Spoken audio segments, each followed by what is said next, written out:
Hi, guys. Hi, everybody. Hello. Hello.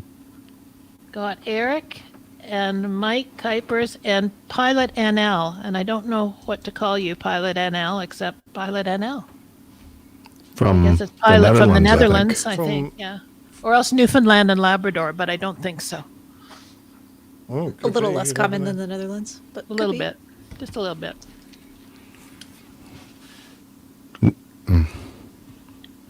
Northern Louisiana. There you go. Yeah, might be. You never know. I doubt it. Or maybe Echo, it's their studio initials. lights off.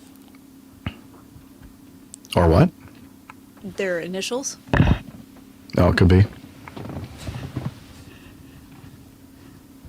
Not another Nick, surely. Ooh, got so many of them. I know. Yeah, good name. Very common. Yeah, wow. That's because it's very popular, like us. It's the most popular name in the world on the most popular podcast in the world. Oh, there you Yeah. go. Exactly. So is my microphone sounding a little bit better? It Hello, sounds hello? a little hot. That's all to I me. just feel like you're Little too. hot? I feel like you're too close to it or something. Like it's just like it's. Well, Or get closer and turn the Oh, gain down. there's a little. Pilot Pips in Stockholm. Good Lord. Hey, Pip. Eric's in Oslo. We've got the Nordic countries covered again. Yeah. The Scandinavians. All the Scott Dennis. hooligans Hi, are Scott. come pitching up now. how's that? That sounds good to me. You have to say a little bit more. A little bit more. I'm going to say a little bit more. A, B, C, D, E, F, G, H, I, J, K, L, M, N, O, P. Well, that sounds Sounds pretty better. good to me. Sounds fine to me. Yeah. Yeah, I did have the gain way up. I mean, the fader way up for some reason. So Yeah, I think that sounds better now to me. Okay. Alrighty. Good catch there, Camacho. Have you got your recorder on, Jeff? What do you think, Liz? I think you're putting it on right now, even as we speak. I You're saw right. we're not going to have Tim Van Ram. He's over in Europe there somewhere, Nick. You better watch it. He flew to Amsterdam overnight. I don't know where he's going. He sailed in his boat Banana over there. bar, probably. Oh, Jeff. Eric is saying this to you. So deep and sensual. Ooh, Ooh, thank you. Jeff. Oh, it's been forever since I've heard that. Keep it clean. Do you and Get a Eric room, want to you be two. alone? I do keep it clean. Thank you very much. Well, we're going to take your word for that, Jeff. Hi, Mr. Landwarren. How are you? Hi, Neil. Okay. Good to see you there. Okay, that's that. That's recording. This is recording. Good. And do we need to? I guess we're not going to talk at all about how we're going to run the show or what we're going to cover or anything like that. We're just going to go for it. No, we're just going to dive in. Okay. I have prepared. Well, you're in nothing. charge. You can give us a pre-brief if you want. I don't know. I really wouldn't know what to say, actually. Eric thinks you must hear that all the time, Jeff. Oh yeah, no. Sadly, no. I don't hear that Neil ever. Landwarren, keep your cold to yourself. Nobody wants your cold. I'm No, sorry you're no, not feeling well, but Feel better soon. Oh no. countdown, Jeff. Got your countdown? How about this? 10, 9, 8, 7, 6, 5, 4. That won't do it. Okay. Oh, you mean the Yeah, on screen. okay, countdown. well hang on. Let me get my Evernote in the correct position. Position. And I didn't put in. Okay, I gotta do this so I make sure that I don't get everything out of order. Yeah, because people get upset with me when I do that. Who? Just people. You know, them, Them. those people, Those guys. they, them, they're. Those guys. Them, they're the guys. I mean, yeah, they're unrelentless. Speaking of cold, though, these little sushi bites that I have are excellent, but they come frozen and they're supposed to defrost like just in room temperature pretty quickly. They're taking an exceptionally long time, and now I'm hungry. So it's like ice. It's like ice sushi. Yeah, they're kind of frozen. What's your room temperature? 50? Yeah. Apparently, it's like 70. Oh. It was -2 here this morning when I woke up. Blech. Oh, Lots of frost on the. just remembered. Should It I say wasn't that much should I warmer. say anything about former professional photographer Nick, or should I just skip the whole thing about photographer? I could say He's not. I can't Nick, hear. you're muted. I think Nick. We should have just Sorry, let him I was stay muted for like all the first ready 10 for the minutes. show to start, and then of course we haven't. So should I say yes, amateur you can take it photographer? out. Feel free to take it out if you want, or you can or just put in retired photographer, retired professional photographer. That's a mouthful. Just take it out. Oh, I'll do that. Retarded professional photographer. That's the one. Okay. Now I remember to do that amazingly, because usually I remember when I'm actually doing the intro for you. Actually, me. it'd be quicker to go ex-professional photographer because you got retired a bit further on. Yeah, X. That's I good. do. Okay, X, Pip had his first missed just like approach formerly this year. known as formerly. Yes. Well, you know, What's there's that? Twitter, a Twitter professional photographer. I'm sorry, I missed what you said, Liz. Pip is saying that he had his first missed approach of the year. Oh, right. really? For the whole year? Wow. Wow. That's Well, you pretty see, good. I found that. Knowing Pip, I'm a bit surprised at that myself. Does he ever? Is it that his captains just don't give him a landing nowadays? Right. Don't touch the controls. Just sit on your hands. Sit there and be quiet. Sit there and look pretty boy. Oh, Yeah, Yeah, that's that's right. Pip. Go back and smile at the Charm the guests. clients there in the back. Yeah. Okay. Okay. I think. Good. Hang on. Shall we do it? Yep. You All bet. right. Hit it. Oh, wait. Did you have anything that you wanted to share, Dr. Stuff, in getting to know us? it should be there. Oh, did you already have that, Liz? No. Oh. I don't have them in any slides. I didn't know there was anything there. I put stuff in getting to know us. I think there's stuff there. Okay. check. Just got to give me a minute or two. I didn't know they were there. I just thought of it while we were getting ready to go here because I'm thinking, wait a minute, Well, I Steph just has got a lot home of stuff about to tell us. half an hour ago, so I wasn't Well, that's around. no Oh. excuse. And to be fair, you didn't remind us until like 2 hours ago. Okay, here you go. Here's a blanket reminder. Hey, anytime you're on the show and you want for us to share something and getting to know us, can you put it in the Evernote note for It getting still to wouldn't know have us? happened any sooner though. Well, I'm giving you the Fair. reminder. Okay. Okay, give me a minute. Give me a minute. That's okay. Now, see what you've done to Liz? Now she's all stressed. Screwed it all up. I'm sorry. Yeah, you did. I probably shouldn't have said anything, but oh well. 312 I mean, I could electric. Wheat ale. How about you? So Camacho's thinking, I have some stuff I was going to share, but I haven't put them in an Evernote, so I better not. I'm just going to just shut up and not say anything. I don't really have anything. Oh, okay. Good That's for the you. right answer. Way to go.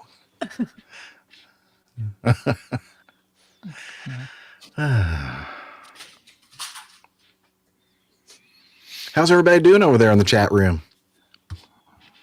They're discussing the weather, so we're clearly keeping them well entertained. Yeah. Hey, Scott Bennett. Why did I say that? Scott know. Bennett. Just He making says it he's been fancy. able. It's been a while since he's been able to catch a live show. Hello, our mayor, Mike Kuipers. Sorry about the cold deal. And back at you, Eric. Although I really have never heard your voice, I don't believe. Unless you sent in feedback before. I don't know. Have you sent us audio? feedback in the past? Steph, I'm looking at this beer that you're consuming in the middle of the marathon. I mean, are you allowed In the middle of the marathon? to imbibe during the marathon?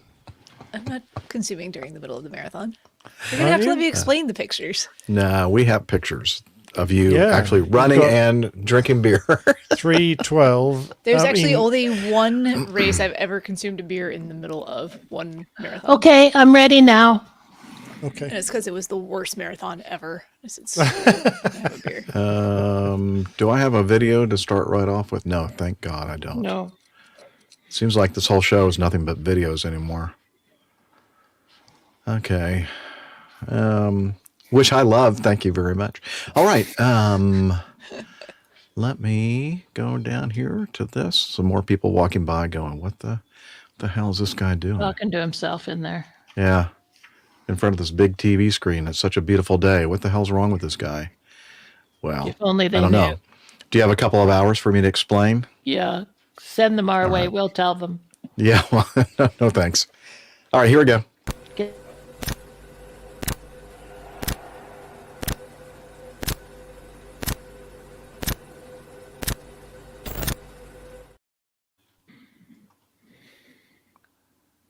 Why is that not playing? I don't Damn know. it.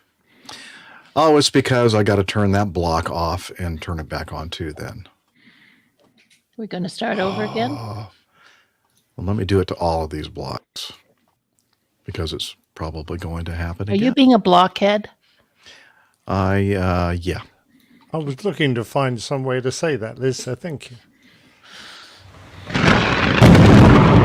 Wouldn't want to be near you when lightning strikes. Oh Lightning. my God, that was You're listening to the Okay, Okay. here we go. Boom.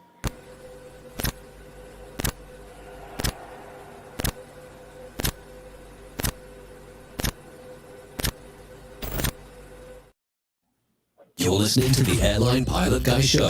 The view from our side of the cockpit door. WAPG. It's the Airline Pilot Guy. Airline Pilot Guy episode 635. Yeah, he's up in the sky. It's the Airline Pilot Guy. Hello, you're listening to the Airline Pilot Guy show, the view from our side of the cockpit door, with your host Captain Jeff broadcasting live from the APG Road Vessel Studio. Today's show is recorded on the week of October 14th, 2024. Yeah,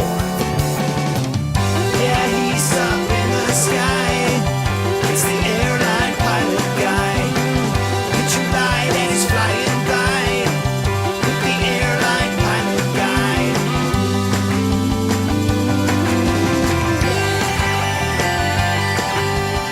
In today's episode, an air traffic controller loses his cool at a Connecticut airport. I need you to turn south before you get hit by somebody.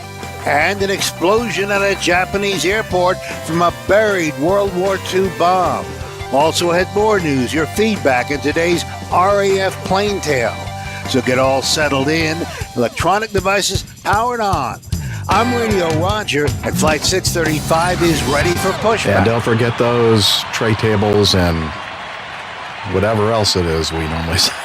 Thank you, Radio Roger. CPACs, thank you. Thank you, Radio Roger. He's an award-winning TV and radio reporter currently at the #1 all-news station in the nation, 1010 Wins on 92.3 FM in New York City. Welcome to the Airline Pilot Guy Show. It's an aviation podcast covering the latest in aviation news and answering your great feedback. I'm Captain Jeff, former U.S. Air Force pilot and retired Delta Airlines captain. And joining us from her lakeside studio in Doctor, skydiver, marathon runner, IPA connoisseur, and commercial multi-engine instrument-rated backstabbing jumper dumper. It's Dr. Steph. Hey, Captain Jeff. Good to see you all. I'm looking forward to be back for this show. Missed y'all last week, and looks like we got a lot of good stuff lined up for today. Yeah, I think so too. Can't wait to get all caught up with what you've been up to, young lady. And also joining us from his 1,000. well, let's see, his studio. In high Dartford, Hereford, and Hampshire. Ex-professional photographer, former RAF, RAAF fighter, pilot, retired Airbus A330, A340 captain for Virgin Atlantic Airways. It's Captain Nick. Hello, everybody. Hi there, Jeff. Show 635. Now, I could mention the Dornier 635, which was a proposed reconnaissance aircraft made out from two Dornier 335s joined together, but probably better if I mention the Blacking 635RG, the Blackwing, 635RG, which holds the FAI, not FIA.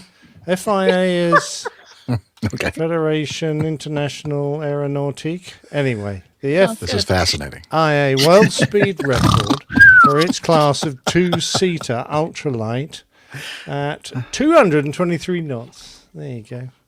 Thanks, Wow. Nick. It'll be a test That was later. great. Oh, I got a lot of editing in post, don't I? All right. Leave Also- it in, it'll be fun.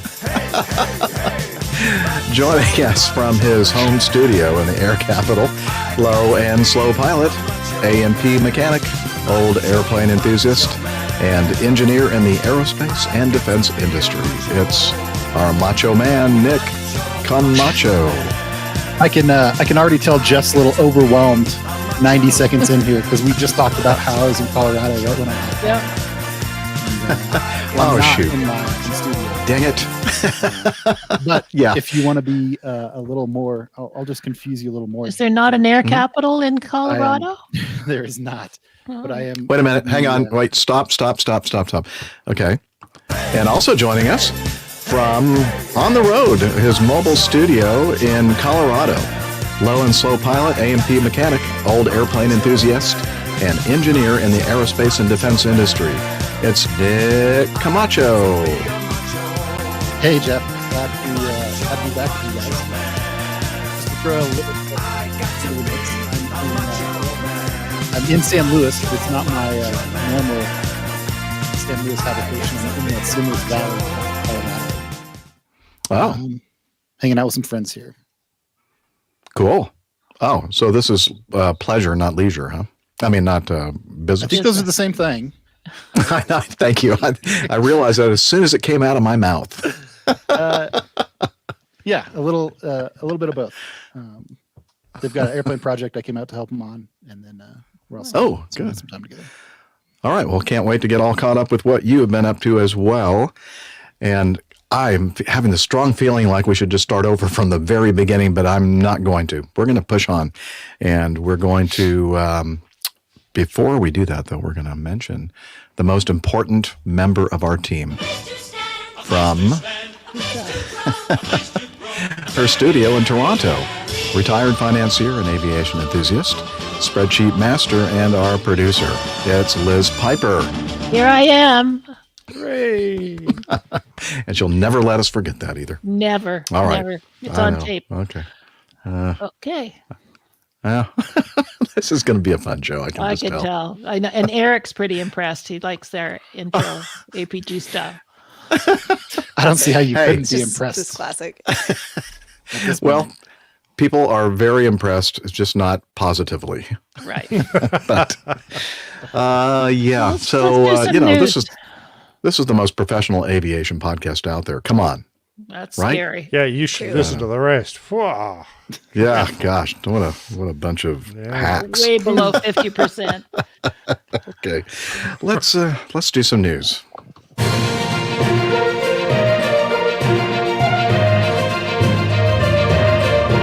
Hi, everybody.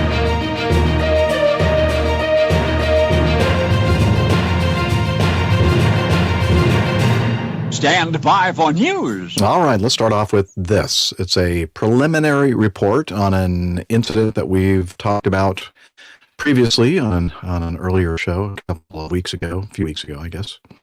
Yeah, an Alaska Airlines Boeing 737-9 MAX performing Flight 369 from Nashville to Seattle with a bunch of passengers and crew. 16 crew. Wow, that's a lot of crew. That's the first time I've noticed that. What were they Yeah. deadheading? I guess I don't know. Would that be? Wouldn't they be I don't think considered they a would be passenger listed that. though? Yeah, I would think they'd be. I've never Depends seen whether them. on the gen deck or not, but yeah. I'm thinking that this has something to do with the whole problem of this thing. Was there's just way too many crew members. Anyway, I mean, where are you going to put them all up there in the cockpit?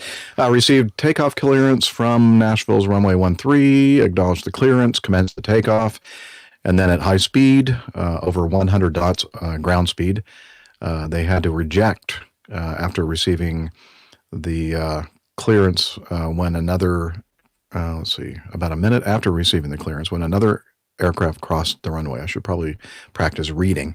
While taxiing towards the gate, a number of the tires deflated, disabling the aircraft on the apron, blah, blah, blah. Okay, so we covered that pretty well in the previous episodes.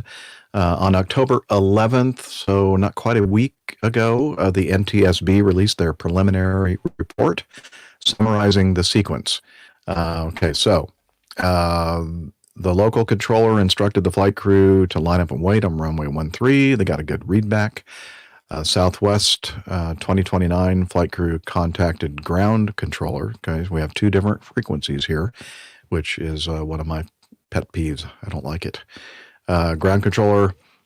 Yeah, I should probably play that, but I don't have access to it right at the moment. So ground controller instructed the flight crew of Southwest 2029 to proceed to runway 20 center and cross runway 13 at taxiway Tango 5. Remember, the initial reports were that at the end, although it doesn't really matter in both cases, they were crossing an active runway. But Tango 5 is kind of toward the middle of that runway 13. Flight crew of 2029 correctly read back the taxi instructions to the ground controller. The local controller, the tower, cleared Alaska 369 for takeoff on runway 13 with a good readback. The flight crew of Alaska 369 reported to the tower controller that they were aborting, followed by the local controller canceling the takeoff clearance. So it was kind of a self-initiated, yeah. And I better put this on the tape. Yes, yeah. Cancel your takeoff clearance. I concur. I concur. That was a good idea. I'm just going to get this on the tape. Okay, so the producer is telling me that my audio and video is crap right now, but that's okay because everything coming into me and that I'm recording that's going to be the audio podcast is going to sound just fine, at least for now. Thank you for letting me know, though. It's good to know. But I apologize for all of those watching the video. If you can still hear me, sorry. But I'm doing the best I can with the Road Vessel studio here and still have not come up with an acceptable solution, but I'm still working on it. Trust me, I am. Okay, press on. Let me get back here. Let's see. Then the tower controller asked the flight crew of Alaska 369 if they were able to exit on taxiway 4, and they responded yes. Taxiway 4? Tango 4, I guess. A little typo there. They exited runway 13 on taxiway Tango 4, proceeded to the gate area. While they were waiting for an open gate, the fuse plugs deflated all 4 main landing gear tires. Passengers were deplaned via air stairs on the ramp. Southwest 2029 taxied to runway 20 center, received takeoff clearance, and departed Nashville for Jacksonville, Florida. The FDR and CVR were retrieved from the Alaska Airlines airplane, and the FDR was retrieved from the Southwest Airlines airplane. The CVR from the Southwest plane had been overwritten. And to be fair, I don't even know if they knew that anything had happened, right? They were on a separate frequency, not even sure if they knew that somebody aborted the takeoff on 13. Good point. Mm-hmm. Good point. So, there could have been that situation where they didn't know that to pull the circuit breaker on the cockpit voice recorder.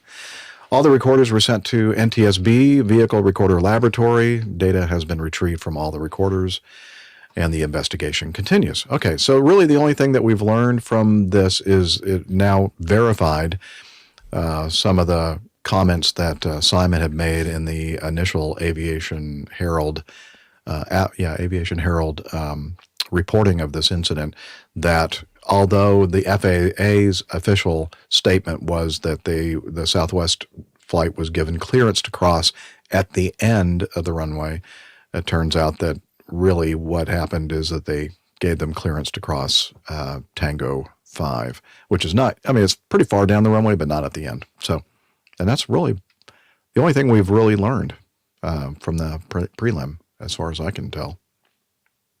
So not much more than we knew from the initial reports. Basically, right. All appears as it seemed. Yep. I've got a question I'd like to throw out there to our listening audience, actually. If the Southwest aircraft that overwrote their cockpit voice recorder, if they realised that they were supposed to isolate their CVR and had pulled the circuit breaker, that effectively disables the cockpit voice recorder. What does your MEL say about operating a flight without a cockpit voice recorder? Because I know ours had certain circumstances when you were allowed to operate without, and usually it was a case of you're away from a maintenance base and you're bringing it back home, where you could then have your cockpit voice recorder fixed. But if you're in the situation where you've just been involved in an incident and you have pulled that circuit breaker, does your MEL then allow you to fly without a cockpit voice recorder? Question mark. That is a good question. I thought the same exact thing when I was reading this, thinking, well, if they had known, then I would think that to save the data on the cockpit voice recorder, they'd have to pull the breaker. But then would they be actually legally be allowed to continue their flight to Jacksonville? Yeah, that's exactly my point. Yeah. Yeah.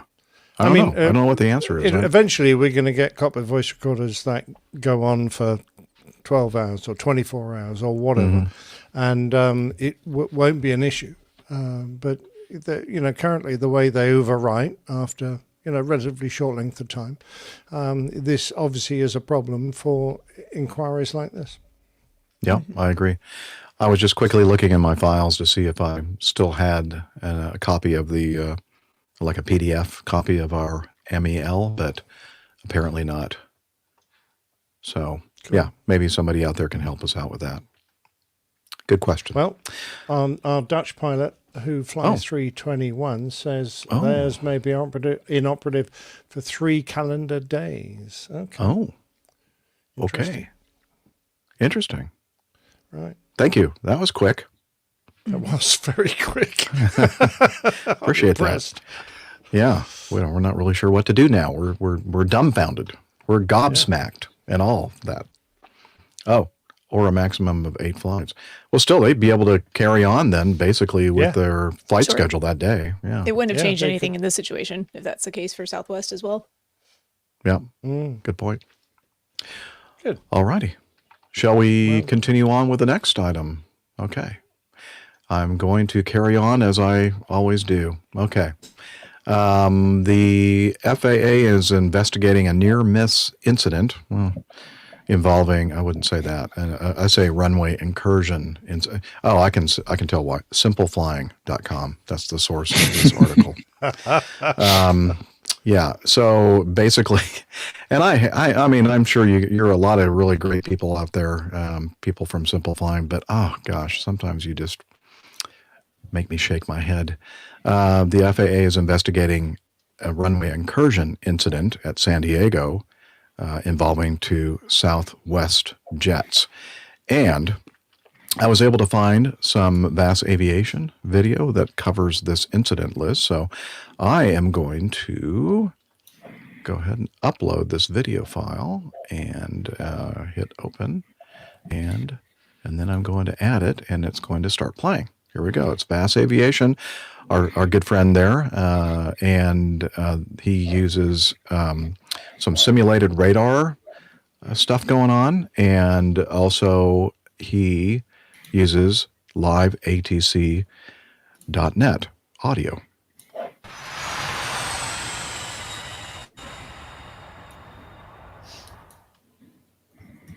Okay, the METAR looks like 500 broken. 78 Limerick Tower, haze.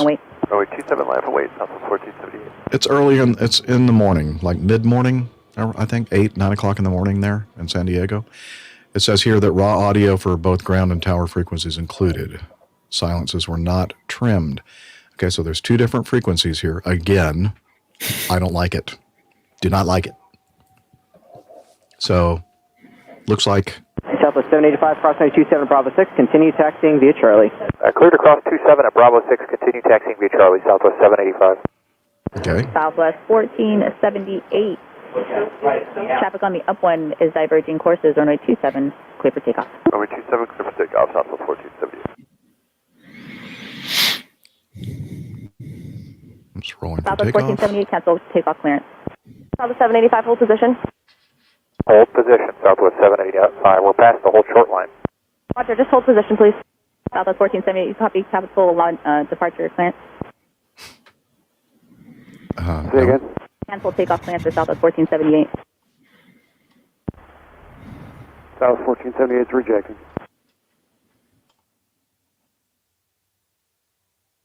Okay. Rejecting the takeoff. Southwest 1478, sorry about that. Turn right on Charlie 6 if you can make it. Charlie 6 and contact ground. Right turn, Charlie 6, over ground, Southwest 1478. Southwest 503, contact SoCal departure, good day. Departure 5030. Okay. Slowing down to make the right turn on Charlie 6. The airplane that was... Southwest 785, continue cross runway 27 at Bravo 6, continue full length via Charlie. Cleared to cross 27 at Bravo 6, continue via Charlie. We had been cleared to cross, Southwest 785. No, I know, you're correct. Hello, Lindbergh ground, Southwest 1478. We're joining on Charlie. Southwest 1478, Limburg ground, I assume you have to run a checklist? Yes, affirmative, Southwest 1478. More than one. 1470, Roger, can you do it on the taxi or do you want to pull over somewhere? We could do it up here for Southwest 1478, but it will be a momentary delay. Southwest 1478, do you want to do it on the taxi or you want to pull over? Do you have enough room to pull over in front of that Alaska 73 facing westbound? Affirmative, Southwest 1478. Southwest 1478, Roger. Just join north of Charlie in front of that Alaska. North of Charlie, in front of the Alaska bird for Southwest 1478.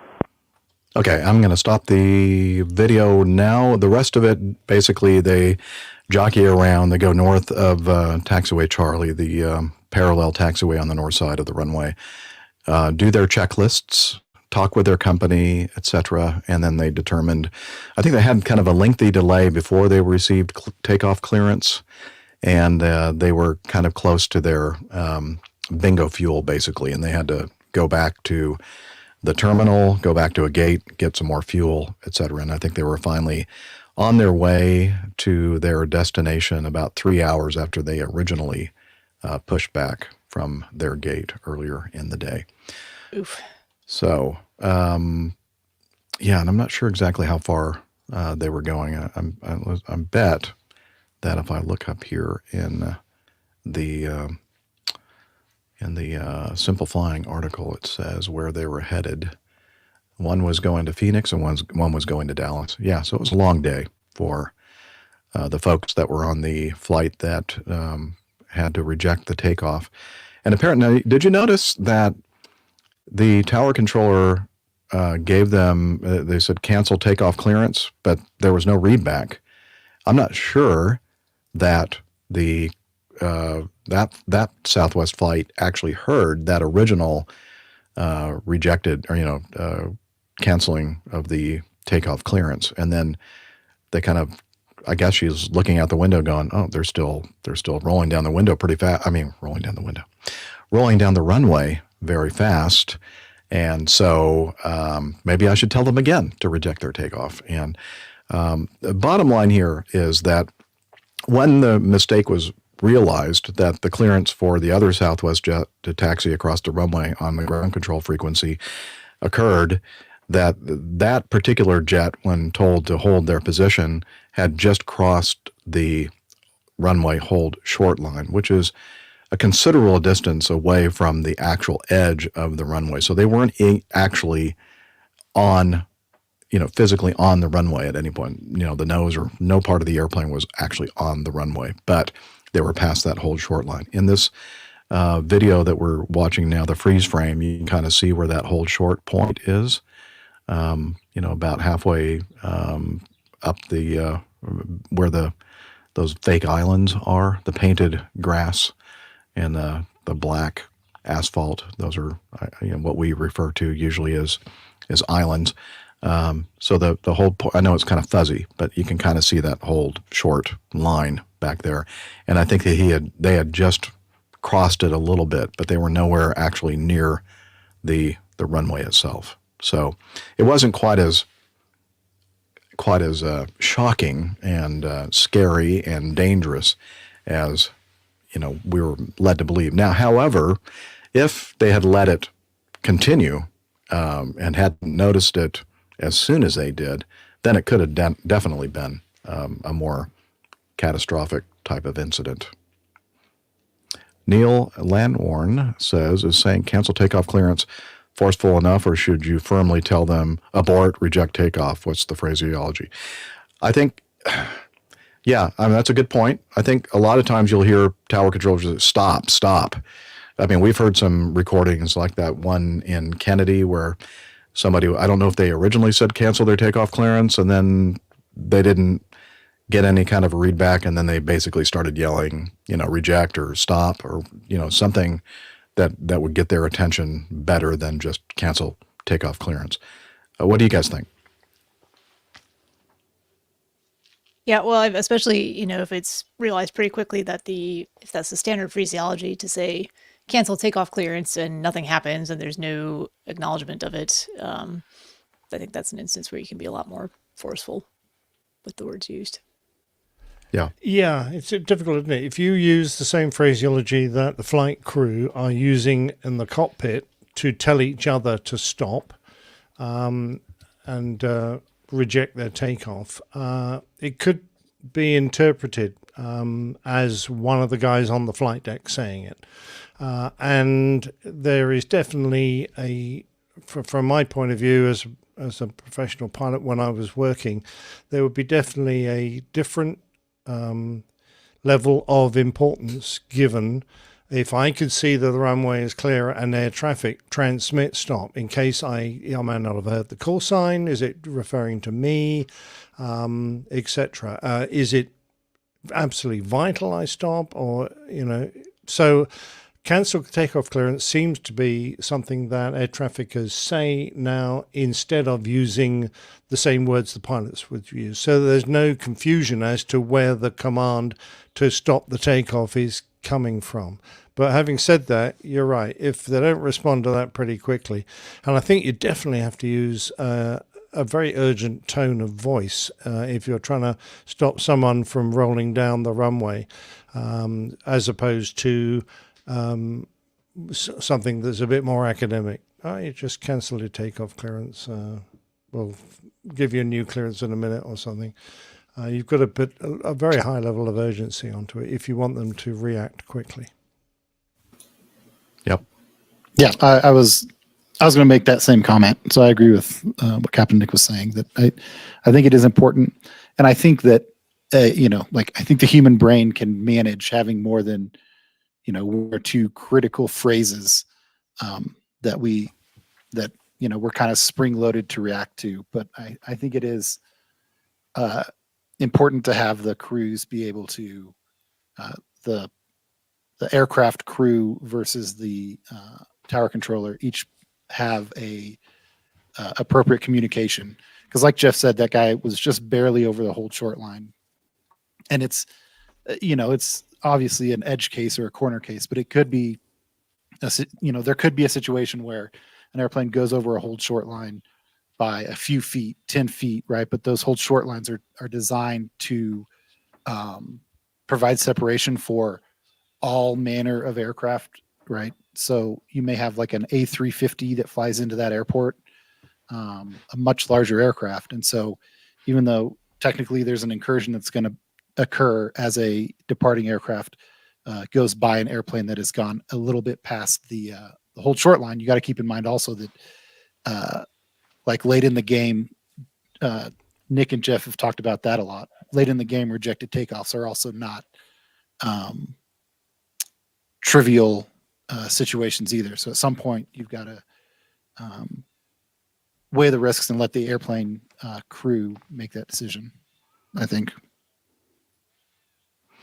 Oh, look at this from the Sultan of Wings in our live audience. For the cowboy U.S. pilots, perhaps, whoa, Nelly would have been appropriate. Or, I don't know, maybe, yeehaw!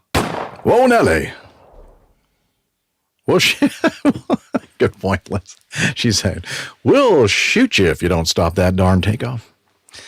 So, yeah, I agree. In this case, I don't think it was necessary to use anything more out of the ordinary, because they were probably still in that low speed range of their takeoff roll. And the other guy, said, we'll hold, but we were over the whole short line. But you could probably clearly see from the tower that airplane had stopped. So maybe that's why they weren't too concerned about the fact that they didn't get the initial canceled takeoff clearance. It may have been kind of more of a moot point. So both. Kof, like loaf. Okay, so Joseph in our live audience was able to make it to the APG live chat for the first time, and he was the one that had the last name that we were having trouble pronouncing. So I asked him again how to pronounce it, and it's Joseph Kof, like loaf. Thank you. All right.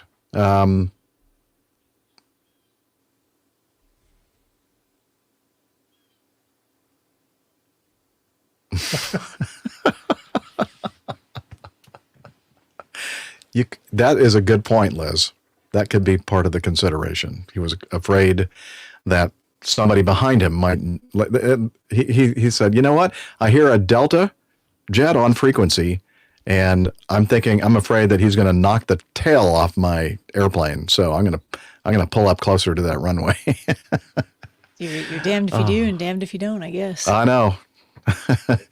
All right. So I'm sure we're going to hear more from the reports. Okay. Well, let's talk about forceful controllers then, Liz. And I probably should have been teeing up that video. So let me remove this one. While we're doing that, Jeff, yeah. Should we actually talk about both these incidents? Very similar. Both are air traffic, or appear to be on the surface, air traffic errors. Mm-hmm. Clearing aircraft to cross a runway and simultaneously clearing an aircraft to take off on the same runway. Why are we getting so many of these? You're quite right to point out, but we haven't made the point that one of the things that would prevent a lot of these incidents would be if aircraft were on the same frequency and when they were crossing the active runway. So instead of switching them across to ground, which then requires the ground and the tower controller to coordinate much more to prevent these incidents happening. What's the fix? What's the cure? Why are we getting so many of them? And why is apparently air traffic in so many different places having so many problems doing what they seem to have been able to do very well and very professionally? Why are they having so many problems now when they never used to be such an issue? Wow. So that's a lot. Sorry about that. I mean, and those are all valid points, because I think the problem, one of the biggest problems, I think, and and you agree with me that, if you're going to be doing anything with an active runway, whether you're landing on it, taking off on it, crossing it, you should be everybody on the same frequency. Now, I understand that there are reasons why they don't do that on some of these at some of these airports, but I think they really need to reconsider that. But I guess also the point you're making is, well, it's probably been like that forever. In fact, Jeff, the last time you were flying at San Diego, which was couple decades ago, I'll bet they had the same kind of a system where people were crossing on ground control frequency. Although in this case, I think it's a little bit of a different situation at San Diego. But But let's just set that aside.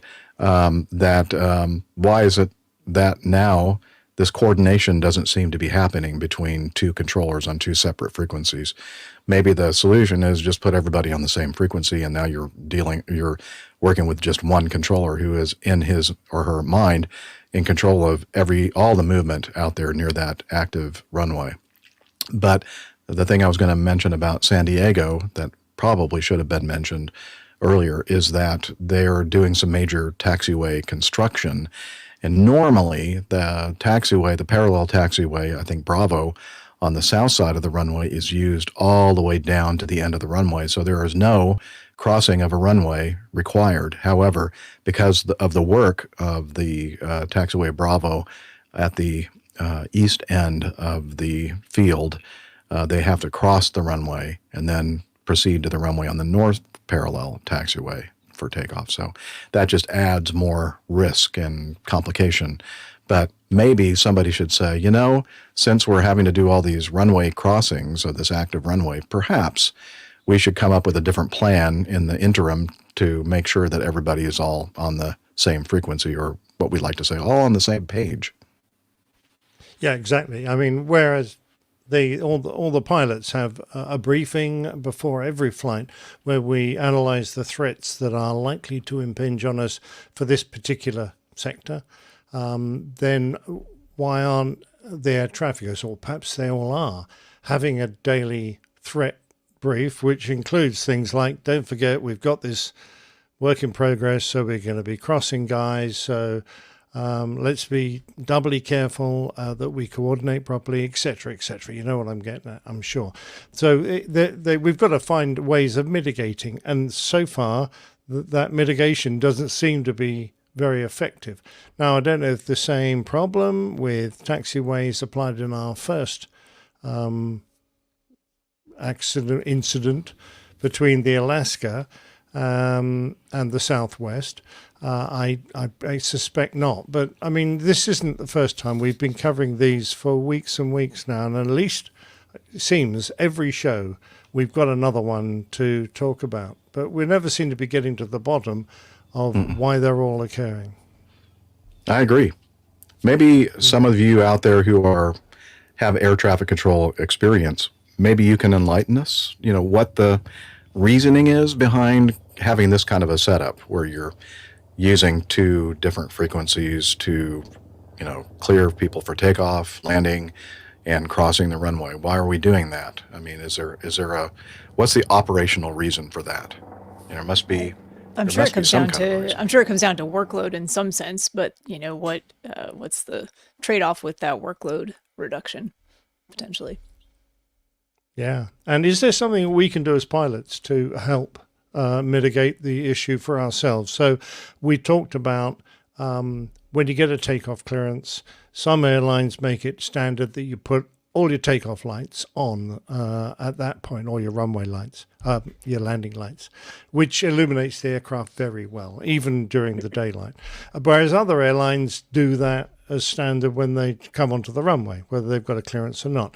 If we could get ICAO, and every airline in the world could adopt the same procedure, then you could glance down the runway and you could instantly tell if someone has received a takeoff clearance and has started rolling or not. So as pilots, we're used to coming up to an active runway. We check both ways. We acknowledge. I usually would stop anything that was going on the flight deck, like a checklist, or in discussion we're having, and we would both double check we've got a crossing clearance, and we would just concentrate 100% on getting across this piece of shark-infested custard that we're about to cover. And then once we got the other side, we'd carry on our normal sort of duties. But, there's got to be something that we can do, apart from being extra vigilant and trying, there is an airplane down there, is he rolling? But there is an airplane down there, has he got all his landing lights on? So that means he's had a takeoff clearance. What the hell is he doing with his lights on? Because we're about to cross the runway. I don't know. Perhaps there's something we can do to help. Yeah, I agree. Brad, Sultan of Wings, says runway status lights help with this type of issue. Yes, they absolutely do. But I doubt that San Diego has them installed, and I doubt as well that they do.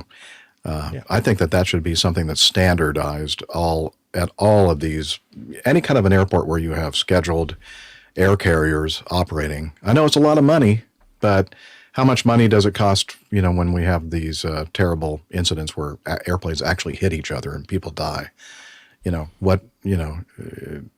We spend so much money on so many things here in the U.S. that I think that I would rather, give me a vote on this, I would rather you spend all that money that you're putting that way over here to make it safer on the airport surfaces. So, yeah, good discussion though. Mm-hmm. I'm hoping that we'll be able to crack this nut. And again, hopefully we get some feedback, especially from air traffic controllers, because I really am curious why. Because every time it happens to me, or happened to me when I was an active airline pilot, where I wasn't on the same frequency as the people landing and taking off on the runway, I thought, why? Why are we doing this? This is giving me the heebie-jeebies, All right. Pardon me? Okay, let's see. Now, I have not listened to this video. I've only heard the very front of it, and the very first part of it kind of has a little excerpt of, I guess, what we're going to hear again later in the video, I'm guessing. So let me throw this up there and see what we got. November 4 Whiskey Lima, I need to know where you're going so you don't hit the aircraft that I do have coming in. I need you to turn south before you get hit by somebody. Turn south immediately.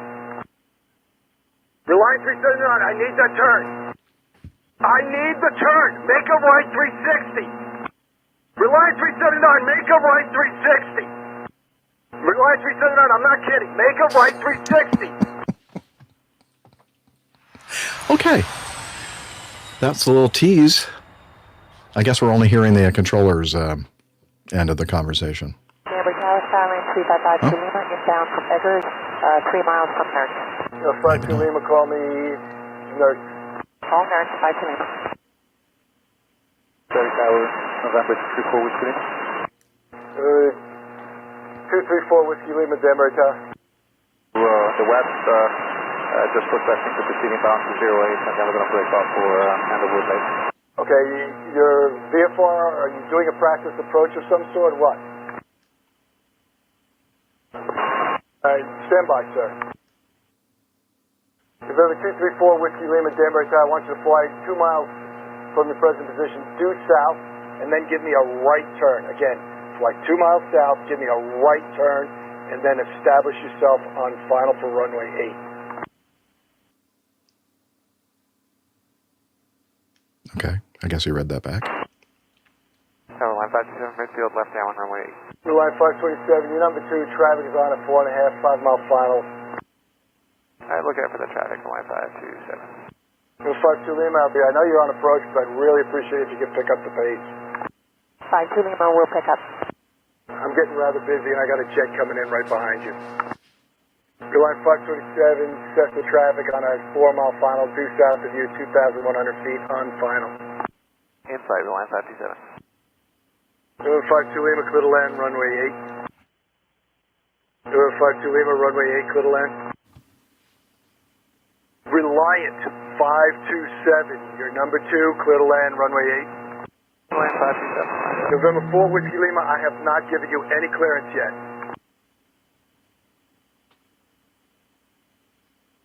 Danbury Tower, Dakota 8287 Yankee, holding short runway 8 at Alpha, ready to depart whenever you got a moment. Dakota 87 Yankee, no delay, clear for takeoff. Clear for takeoff, no delay, 87 Yankee, thanks for clear.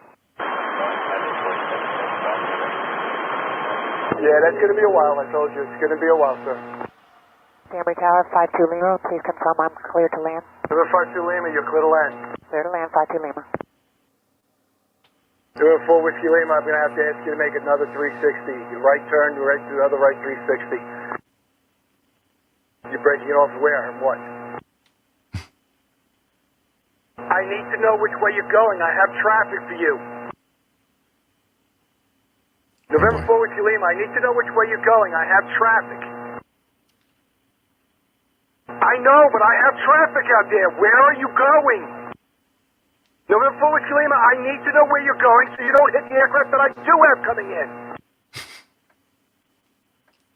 I can't do that. I need you to go immediately south. I need you to turn south before you get hit by somebody. November 4 Whiskey Lima, turn south immediately. Wow. Doesn't look like he's turning south. I have an aircraft that I can't control. I need you to make an immediate left turn, do a left 360. They're right in front of you. I need you to turn, sir. November 4 Whiskey Lima, I appreciate your help. I'm very busy. I really didn't need this. November 4 Whiskey Lima, I don't care. I have a lot of aircraft I have to deal with, and you're making my job infinitely harder. I wish I could hear the other end of this conversation. I wish I could hear 4 Whiskey Lima's comments. I need that turn. Nobody seems to be doing anything. I need the turn. Make a right 360. Reliance 379, make a right 360. Reliance 379, I'm not kidding. Make a right 360. They're not doing it. No 55 Hotel, start immediate left turn up for final. 55 Hotel, making a... Is that for 455 Hotel? We're not on final. Start an immediate left turn for final. Roger, immediate left turn for final. November 51 Hotel, start immediate right turn for base. Reliance 379, I'm not kidding. I need a right 360 now. I am in the middle of a right... Faster, turn faster. November 4 Whiskey Hotel, get off my frequency now. Get away. Hey, November 4 Whiskey Lima, by any chance, are you still with me? 55 Hotel, are we clear to land? 55 Hotel, clear to land. 55 Hotel, clear to land. 55 Hotel, clear to land. Reliance 379, traffic is now inside a mile final. You're clear to land.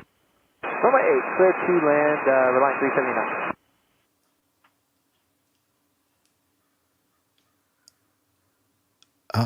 Okay, is that it? I hope so. I He's have gonna so many bust a questions. blood vessel if not. Oh my gosh, what was even happening there? I don't know. And as I said several times while we were watching this, I'm thinking, well, I'd really love to hear the other side of the it looks like occasionally we'd hear the other, people involved, the other aircraft involved in this. But yeah, that was kind of crazy. Reliant. Can someone just give me a clue? Now, I'm so used to, in the last 25, 30 years, just operating into big airports. What kind of airport is this? What kind of status does the air traffic controller have? What kind of airspace are they in? So how much do the air traffic controllers' commands actually apply to these aircraft? Because I suspect they're being given advisory information, but that doesn't seem to be the way the controller is treating it. What's the situation here? Does anyone know? I don't know if Nick pulled it up faster than me. I'm looking up Danbury, Connecticut right now. Yeah, it looks like it's a Class D airport. Sure, it's a Class D. Yeah, so you should have. There's a control tower at a Class D airport. It's controlled airspace. He should probably have, a contract controller, I'm guessing. Contract. It's probably a contract tower. Not an FAA controller, but a contracted FAA controller. But it's pretty small, right? Like Class Ds are 5 nautical mile. Like ring. Or 5 statute miles. Is that the one that's they change it to statute, not nautical? Not that it makes that much difference. I'm not sure, but it is important to note that like the airspace that he physically controls is fairly small. So if he's dealing with jets and stuff that are on longer finals, it is possible that he's talking to people before they get into his airspace. So I don't I'm know, the guy, specifically wondering about the guy called the guy. Whiskey Lima, who Yeah, he wanted so- to turn him south and get him out of the craft that were on the approach, basically. But he obviously wanted to get away from this guy as fast as he could, and he wanted to go north. He did not want to go south. So is he entitled to go, nah, I'm not interested If in he's receiving your not in the control, thank you. airspace, then Yeah. yes. Yeah, so, So what it sounds he like was to within me, his rights to go away. I'm going. What it sounds like I'm to me VFR is going north.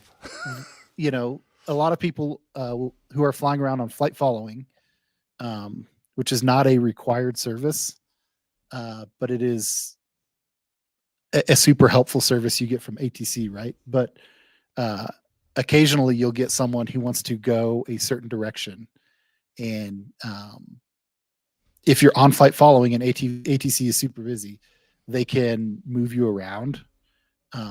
So it's hard to tell where that guy was, if he was inside the Class D airspace or if he was, outside the ring, which would put him in probably Class E airspace. It kind of sounded like he was a guy that wanted to go a certain direction. So when the controller said, "I need you to turn this way," he said, "Well, I don't want to turn that way, so I'm going to cancel flight following," which is. Go ahead. I'm sorry to interrupt you, because there's some latency involved here. I'm not sure exactly when I can start talking. Wasn't at the very beginning of this video, Whiskey Lima, the errant pilot out there, wasn't his intention to come in and do some kind of an option for runway 8? I mean, he intended to actually go and land on that airport, right? I think you're correct already there. turned him away once. He told him. The and controller he wasn't sure what kind of approach he was actually looking for, if he just wanted to come in VFR, if he wanted to do a practice approach of some type. He said, "You know what, I'm kind of busy right now. Go 2 miles south, turn right or left or whatever he said, and turn right and establish on a final, and we'll figure out what you want to do if that's an appropriate time." And I don't think he did any of those things, actually.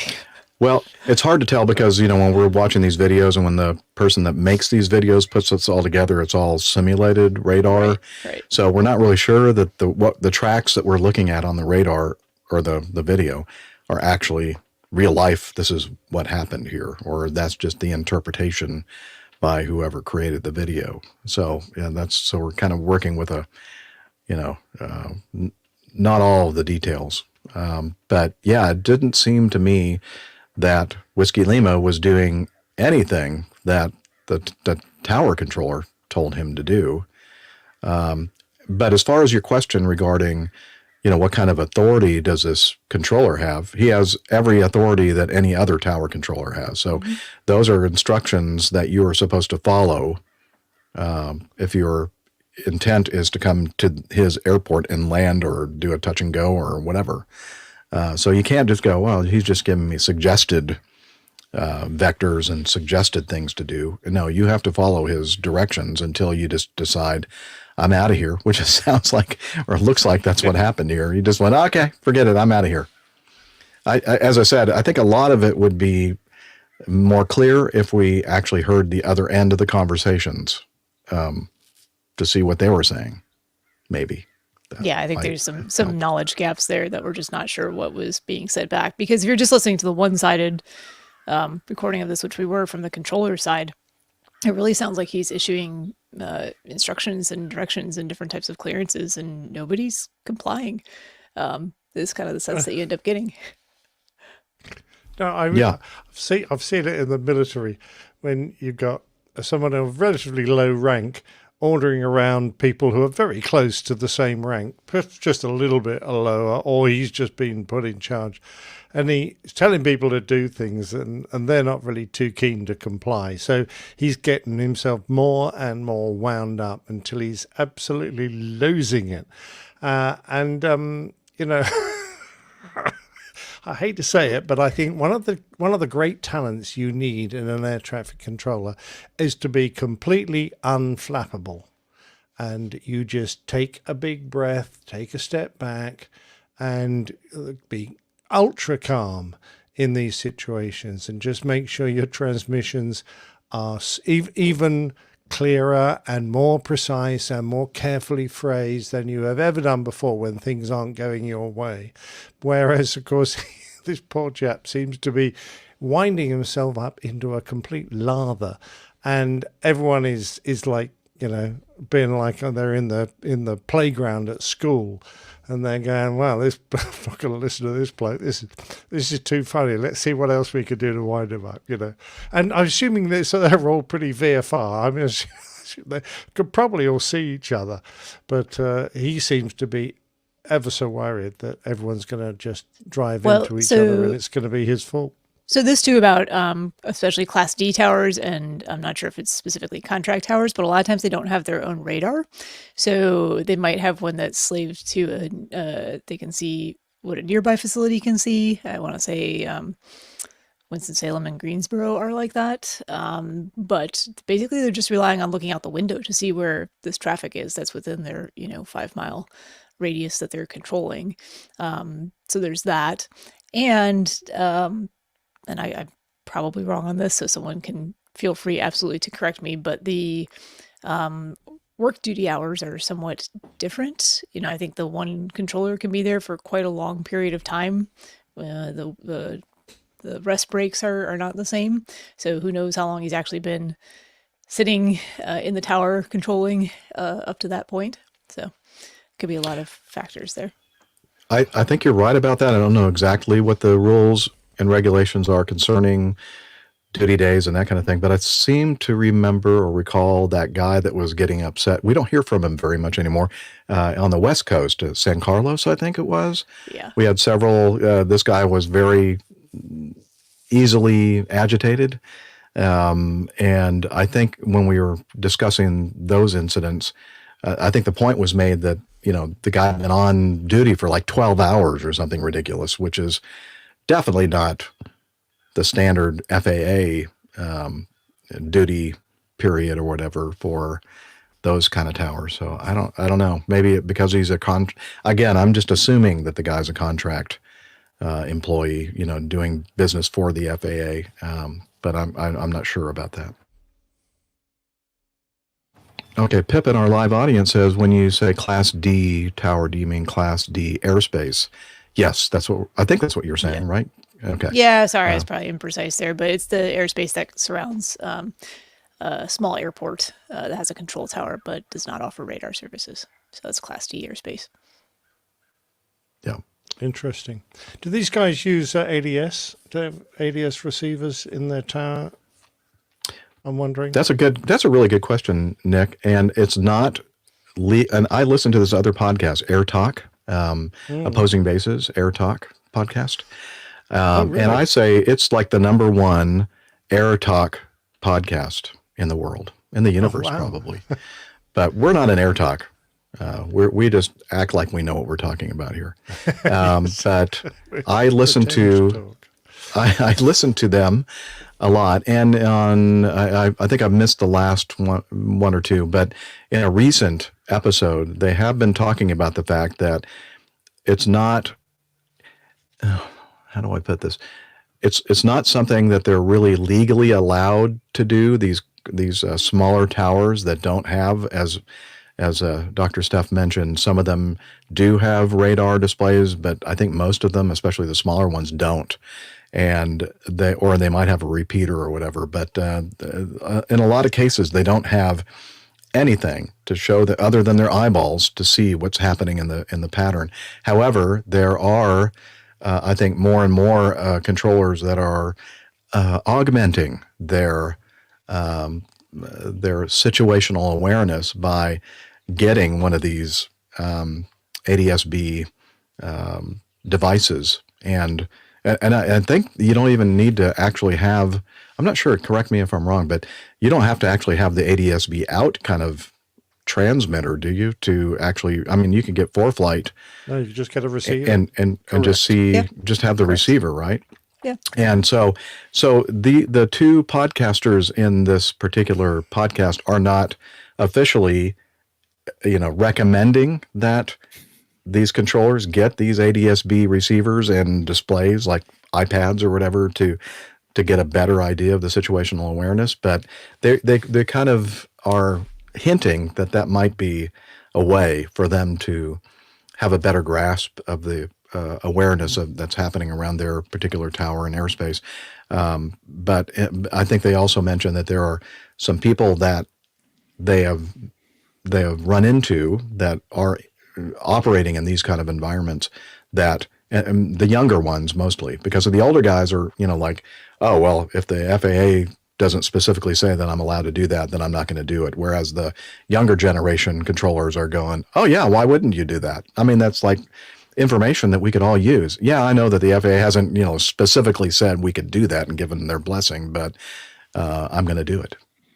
So that's, yeah.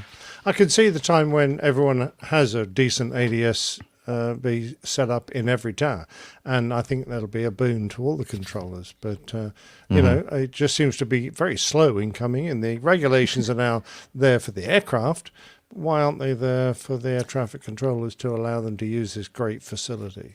Yeah, I mean, it's something that I brought up, I think, on multiple recent episodes, because I definitely make use of all of that technology whenever it's available to me, because the situational awareness is that important to me. I want to know where everyone else is to the best of the ability that I have to do so. And it's such ubiquitous technology now. It's amazing to me that it has not been implemented quicker on more levels. Yeah. It does seem a shame. We all know, especially those of us here in the U.S., that the FAA operates at a very glacial pace as far as making new regulations and adapting to modern technology. I don't know, Jeff, those glaciers are melting pretty fast. Yeah, they are. I mean, everything is like going to hell, but in a handcart, yes. Yeah, it really does seem that way anyway. Yeah. Okay. Right, sorry to take you on a forked road there. No, that's a good discussion to have. I think that the takeaway is that the people who are out there doing this for a living are saying, yeah, maybe it's not actually, to the letter of the law, but it does make a heck of a lot of sense to have something to aid me in keeping these pieces of metal flying at high speeds away from each other and hitting each other. Yeah. Yeah. All right. Let's move on to this next item, which involves another video. Frontier Airlines Airbus A321-200, registration 701 Fox Romeo, performing flight 1326 from San Diego to Las Vegas. Oh, San Diego again. However, this incident actually occurred at Las Vegas. Landed on Las Vegas's runway 26 left when large flames were seen from its right main gear. The aircraft stopped on the runway while emergency services responded and sprayed the right main gear with foam and water. There were no injuries. The airline reported that the crew smelled the smoke and declared Mayday immediately, but it's unclear whether they were aware of the severity of the fire. The FAA subsequently reported Frontier Airlines Flight 1326 made an emergency landing at Harry Reid International Airport in Las Vegas after reporting smoke in the cockpit. Fire and rescue extinguished a fire on one of the engines and passengers were deplaned by the stairs. The Airbus A321 departed from San Diego International Airport. The incident occurred about 4:20 p.m. local time on October 5th. And then the next day the NTSB announced that they have opened an investigation. It became known later that the crew donned their oxygen masks during the descent towards Las Vegas due to a smell of smoke in the cockpit. Subsequently, the radar contact, MODES, was briefly lost and recovered. The crew was not able to transmit on radio, but were hearing ATC instructions. The crew acknowledged ATC instructions or replied yes or no with ident using their transponder. On October 11th, the NTSB reported the crew declared emergency due to smoke. The RAT deployed the ram air turbine. On landing, there was a fire in the main landing gear. 4 tires deflated. The aircraft came to a stop on the runway. The passengers disembarked via the stairs. We're showing the wheel assemblies on the main gear. Looks like they were used quite extensively on the runway. A little bit of damage. Kind of would have been kind of a very not a smooth taxi in. It would have been a rough ride for sure. Okay. So as I said, I believe I have some video that corresponds with this, and I have again not listened to it, so we're gonna listen to it together. How about? Again, Bass Aviation, Real Aviation Communications. They use liveatc.net audio. So Frontier Flight 1326, the Pacific Gear to Rounders, 66 West, Bay Yankees. Frontier 1326 Las Vegas, approach, fly heading of 050, vector for the approach, descend upon discretion, maintain 10,000. Alright, 050, descend to 10,000, Frontier Flight 1326. Okay, I'm just pausing the video for a moment. A lot of noise in the background of the Frontier flight. I guess maybe at this point they're on masks. I'm not sure. It appears that based on the simulated radar presentation that we're seeing on the video, that they have already declared a mayday or emergency. Frontier 1326, you want 26 left or the right side? 26 left, fine, that's what we're set up for. Roger. It's quieter if we turn the intercom off in between transmissions. Frontier 1326, safe, fuel remaining in pounds. 10,500 pounds, Frontier Flight 1326. Thank you. Okay, let me pause this because I can't read as fast as they think that I can. Frontier Airlines performing flight 1326 from San Diego to Las Vegas was descending when the pilots declared an emergency, reporting heavy smoke in the cockpit and the cabin, having issues to communicate with air traffic control. Okay, so there was smoke in the cockpit and the cabin, and they were having issues communicating with air traffic control. Upon landing, their landing gear caught fire, becoming disabled and having to evacuate. Okay, so we kind of already covered that. Let's continue. Let's continue. Frontier 1326, descended pilot discretion, maintain 8,000. Frontier 1326, approach. Frontier 1326, radar contact lost. Uh-oh. Frontier 1326, you hear this transmission, radar contact was lost, and we got the transponder back now. If you hear this transmission, ident. Frontier 1326, ident observed. Are you able to transmit at this time?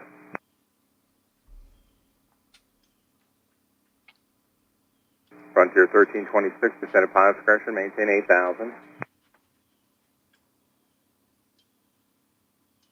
Frontier 1326, descended pilot discretion, maintain 7,000, respond with an ident. Okay, I'm pausing this again. The thought occurred to me that they were having issues with air traffic control hearing them with their oxygen masks on and the intercom and whatever issues they were having with communication earlier in the video. And I'm wondering if this is the reason why they're not able to communicate now on the radio with ATC, that things are kind of going crazy in that cockpit trying to work all the emergencies and everything else. They may actually think that they're transmitting to ATC, but apparently not. So that's just a thought that I had. Frontier 1326, ident observed. You'll be following traffic that's landing 26 left, currently 12 o'clock and 19 miles. It's a heavy Boeing 777 out of the 8,000. I'm just going to turn you and use ident for your responses. Continue your present heading. Our Frontier 1326, we're going to make you number one for the runway. The heavy's going to be breaking out. Yeah. So just send a maintain 6,300, respond with an ident. I was going to say, why are they following a 777? Yeah. Frontier 1326, ident observed. Frontier 1326, descend and maintain 5,500. 1326, ident observed. Frontier 1326, turn left hang 350. Frontier 1326, the airport is 9 o'clock and 13 miles. If you have the airport in sight, ident. Frontier 1326, no ident observed. Expect the ILS 26 left to approach. I'll have a vector for you momentarily. He's very calm. That's nice. Frontier 1326, turn left hang 2806 miles from Reeland. Maintain 5,000 to establish on the localizer. Cleared ILS 26 left approach. There's a certain contrast with our earlier. Just a little bit. Just a little bit. Frontier 1326. But your intercept on the localizer fine, and there's no traffic between you and the airport this time. Just continue inbound on the ILS. Red Dog 40 is aircraft 5 mile front of the land emergency. Red Dog 40, 5 mile final, next to land at 26. Frontier Flight 1326, wind is calm, runway 26 left, cleared to land. Frontier 1326, the tower advises 26 left, cleared to land, acknowledge with ident. So this is still approach control then. The kind of Red Dog presumably is the fire chief. Frontier 1326, Yes. clear to land, wind 030 at 4, clear to land 26 left. And Frontier 1326, ident observed, you can monitor frequency 126.975. Red Dog 40, your discretion, proceed on runway 26 right. Red Dog 40, proceed on runway 26 right. Red Dog 40, immediately proceed on runway 26 right at your discretion. No need to acknowledge. Emergency aircraft, Red Dog 40, can I have an update? What's going on inside?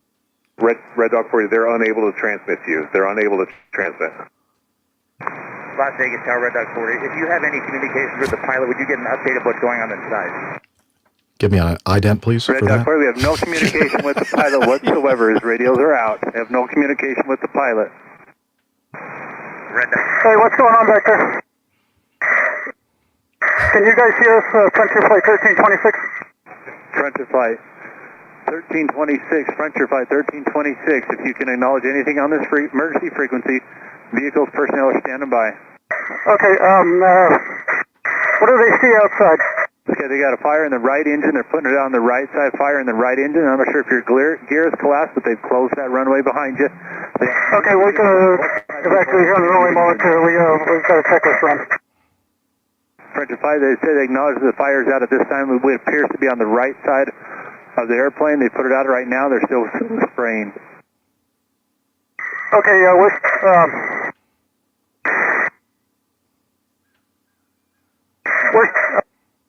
we're going to evacuate Flight 1326. Flight 1726, roger.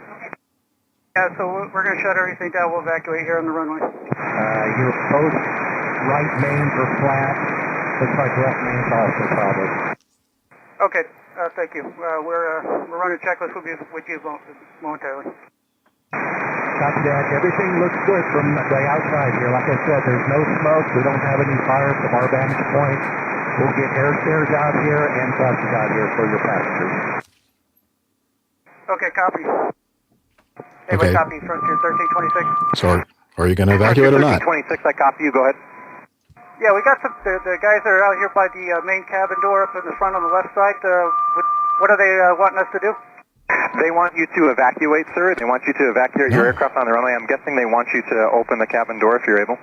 That's not what he said. All right, well, I'm not going to open the cabin door with them sitting there because the slide will blow right into them. Okay, roger that. County Mobile, did you copy that? Do you copy Frontier right now, or Red Dog 40? Do you copy what Frontier is saying about his cabin door? Copies. I'm going to get the truck to retract. Stand by. Did you guys want us to disarm the door, or do you guys want us to evacuate via the slides, or are you guys bringing stairs? If we do not have to blow the slides, let's not blow the slides. Do not blow the slides. Okay, we'll wait for the stairs then. Just let us know when the stairs are ready so we can disarm the doors and let everybody out. Okay, fire and rescue extinguished the fire on one of the engines. Passengers were deplaned by the stairs. wow. Do you see the importance of communication, and any time that there is any disruption in them, that this can mean the difference between people dying and not dying? And oh man, I don't know, maybe I heard something differently than you did, but I thought that the rescue people were saying, let's, don't evacuate. We'll bring the stairs. We'll evacuate the passengers via the stairs. But somehow the pilots did not hear that, apparently. And well, I think there was communication happening between two different groups. There was communication between the pilots and the tower, and then also tower and rescue, and also the pilots and rescue. And the same message was not being carried across between those three groups separately. So there was a conversation between one group where, the initial thought from the pilots was, we're going to evacuate. That's what the tower heard. That's what the tower remembered. That's what the tower relayed back to rescue. But rescue had already said, hey, we've put out all the fires. Everything looks good. We don't see anything that looks like an immediate concern. We can bring the stairs. Pilots acknowledged that. But then the tower came back to rescue and said, no, they're going to evacuate. So it was like this weird, game of telephone where the wrong message was being I think the tower was the one that kind of contributed to the lack of communication there. The confusion. Because, Wow. They got it sorted out. I mean, I'm trying to work out exactly what the problems were, but they had fumes in the cockpit and obviously an engine fire. Now, I don't think the crew on board necessarily knew they had an engine problem, because I don't think they shut that engine down. But certainly there was no mention of an engine fire when they were talking to air traffic. But that would make me realize that if you don't shut the engine down, you can get smoke and fumes in the cockpit, because it's, all those fumes from a burning engine will go into the air conditioning system and then into the cockpit. When you press the fire button to turn off an engine and then subsequently hit the extinguishers, one of the systems that is shut down at that point is the bleed system from that engine, just so that you don't get contamination going into the air conditioning system, which is then put into the cockpit. So I'm a bit curious about that. I'm also, they're on their masks.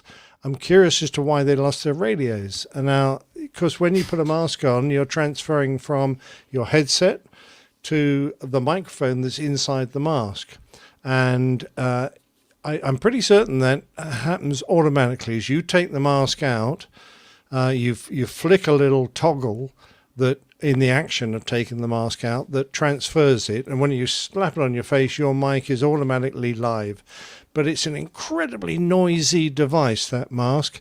And the only way to communicate to your fellow next door is to use the intercom, which is incredibly noisy. And if you don't reach down and start using the manual intercom switch, you can deafen everybody on the flight deck. So it's very important that you get that communication established. In fact, it's part of the drill, established communication between yourself and the other members on the flight deck when you get on masks, so that you can understand each other. So you've got to put your mask on, put your headset back on over the mask, and make sure that you've got a live mic. And then from then on, you only speak to your fellows using the intercom switch, which is not a usual thing. We're so used on the Airbus to be able to just talk to each other. And I'm wondering if their loss of radio was because they were getting confused about those switch selections they needed to make, either to make their masks live or to do the talking to each other and the talking to air traffic, which are two different switch movements on the same switch, probably.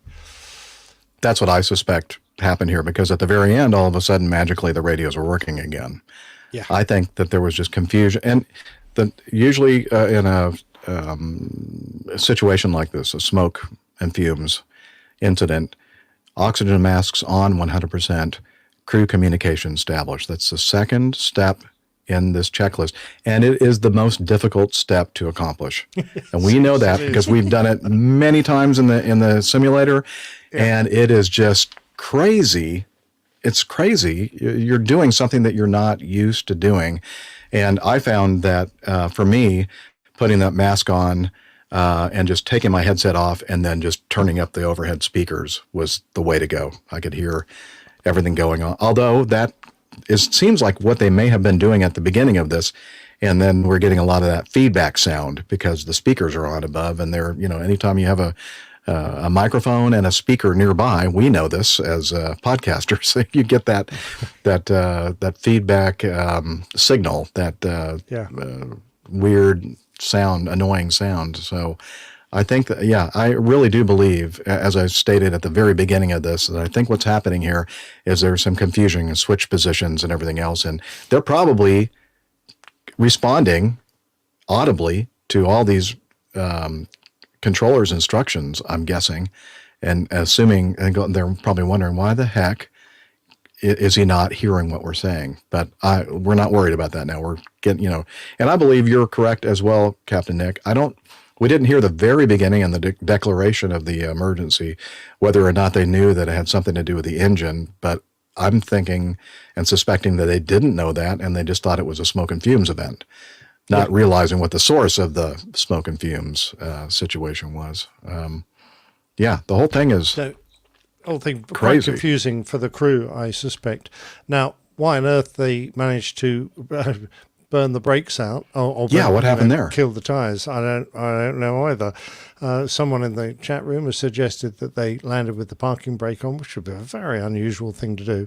Perhaps they felt they had some problems with the brakes, and last resort decided to put the parking brake on. But it looks like they had no anti-skid, so they just slammed the brakes on and locked the tires up until they walked through the tires and half the wheels as well. Yeah. All very. I'm sure there'll be a lot to pick out of this once the final investigation is complete. But and lots of learning curves. But you're quite right, Jeff. The number of times you've been in the simulator doing this, and I tell you, once you put that mask on, people don't realize, once you put that mask on, your whole world is now so much harder to control. You're working in this little confined space with very bad communications. Your view is limited. Things that would be very easy to do, like find switches and locate things, now is very hard to do. And what's more, it immediately turns half your brain off when you put that oxygen mask on, and everything, even the simplest tasks now become twice as hard as they used to be. So I do feel for the crew, because this was not a nice situation to be in, but I have a feeling there are a few things there that when they were in the cold light of day, they go, oh yeah, that wasn't brilliant, we didn't do that very well. Like every time that we go through one of these exercises in the simulator, well, that wasn't very smart. No. Good thing we did that in the simulator, in the box, and not in the real jet. But yeah. Wow. Now, Superfred Driver asks an interesting question. If you switch to alternate brakes because of a hydraulic issue, do you lose anti-skid? No, on all the Airbuses I flew, no, you don't. You had anti-skid on both of the main systems. So that was good. The only time you really didn't have anti-skid was if you went down to the backup brake accumulator, and then you had to very gently press the brakes, because now if you exceeded 1,000 psi, you're probably going to burst the tires, and you only had something like 7 applications from memory. But it's getting hard to remember this stuff, because it's quite a few years ago. Yeah. It sounds like the masks are kind of a human factors nightmare. Have there been any updates in them since you guys started flying, or are they still basically operate the same as when you guys started? They have made updates. It used to be, when I started flying the 7.2, it was just a separate mask, and then we had regular smoke goggles that we put on separate from the mask itself, and then they went to the all-in-one thing, which is a huge improvement. But as far as communications is concerned, I'm not so sure that they've really done much to help that situation. What do you think, Captain Nick? No, I through my 25-year career, the masks were identical for the Airbus. And I tell you, because I never had to put one on for real, the one thing that most people forget to do when they do this for real is that the visor, which is integral to the mask, has a tear-off strip to protect the plastic so that when you tear it off, you get a nice clear view. I don't think ours did have that. It's never there in the simulator. So you never practice tearing this thing off. It's a bit like one of those things a racing car driver has. You know, he's got a tear off strip on his So visor you're in the so real he gets a jet clear and it view. happens, you're going, why is it so darn dark in here? You go INC. It's all just wrinkled and fuzzy and very hard to see. And you're going, well, God, this smoke's really bad and this smoke's wrinkly. Here, let me help you with that, Captain. Exactly right. But yeah, that's something else that would be hard to remember in the heat of the moment. That, you know, you think, well, there ought to be a better way of doing this. And you're quite right, Nick.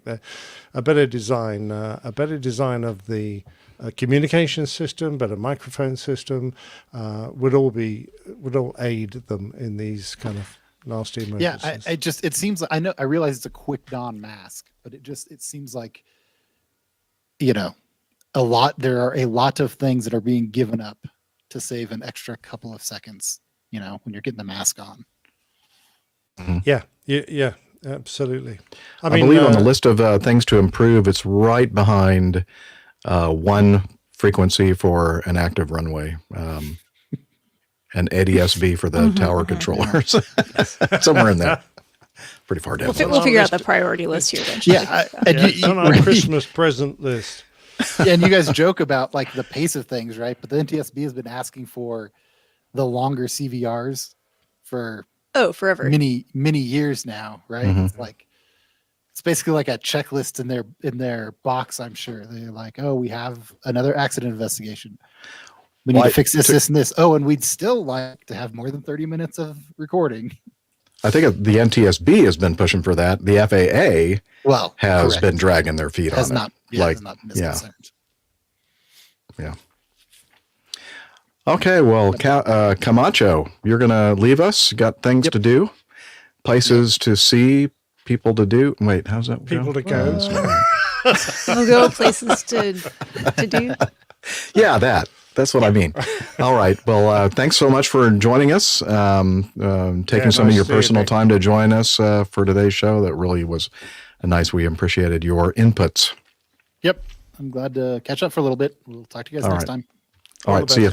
See you, Nick. All right. So with that, I think we need to go ahead and switch to a new mode, which is the Getting to Know Us mode.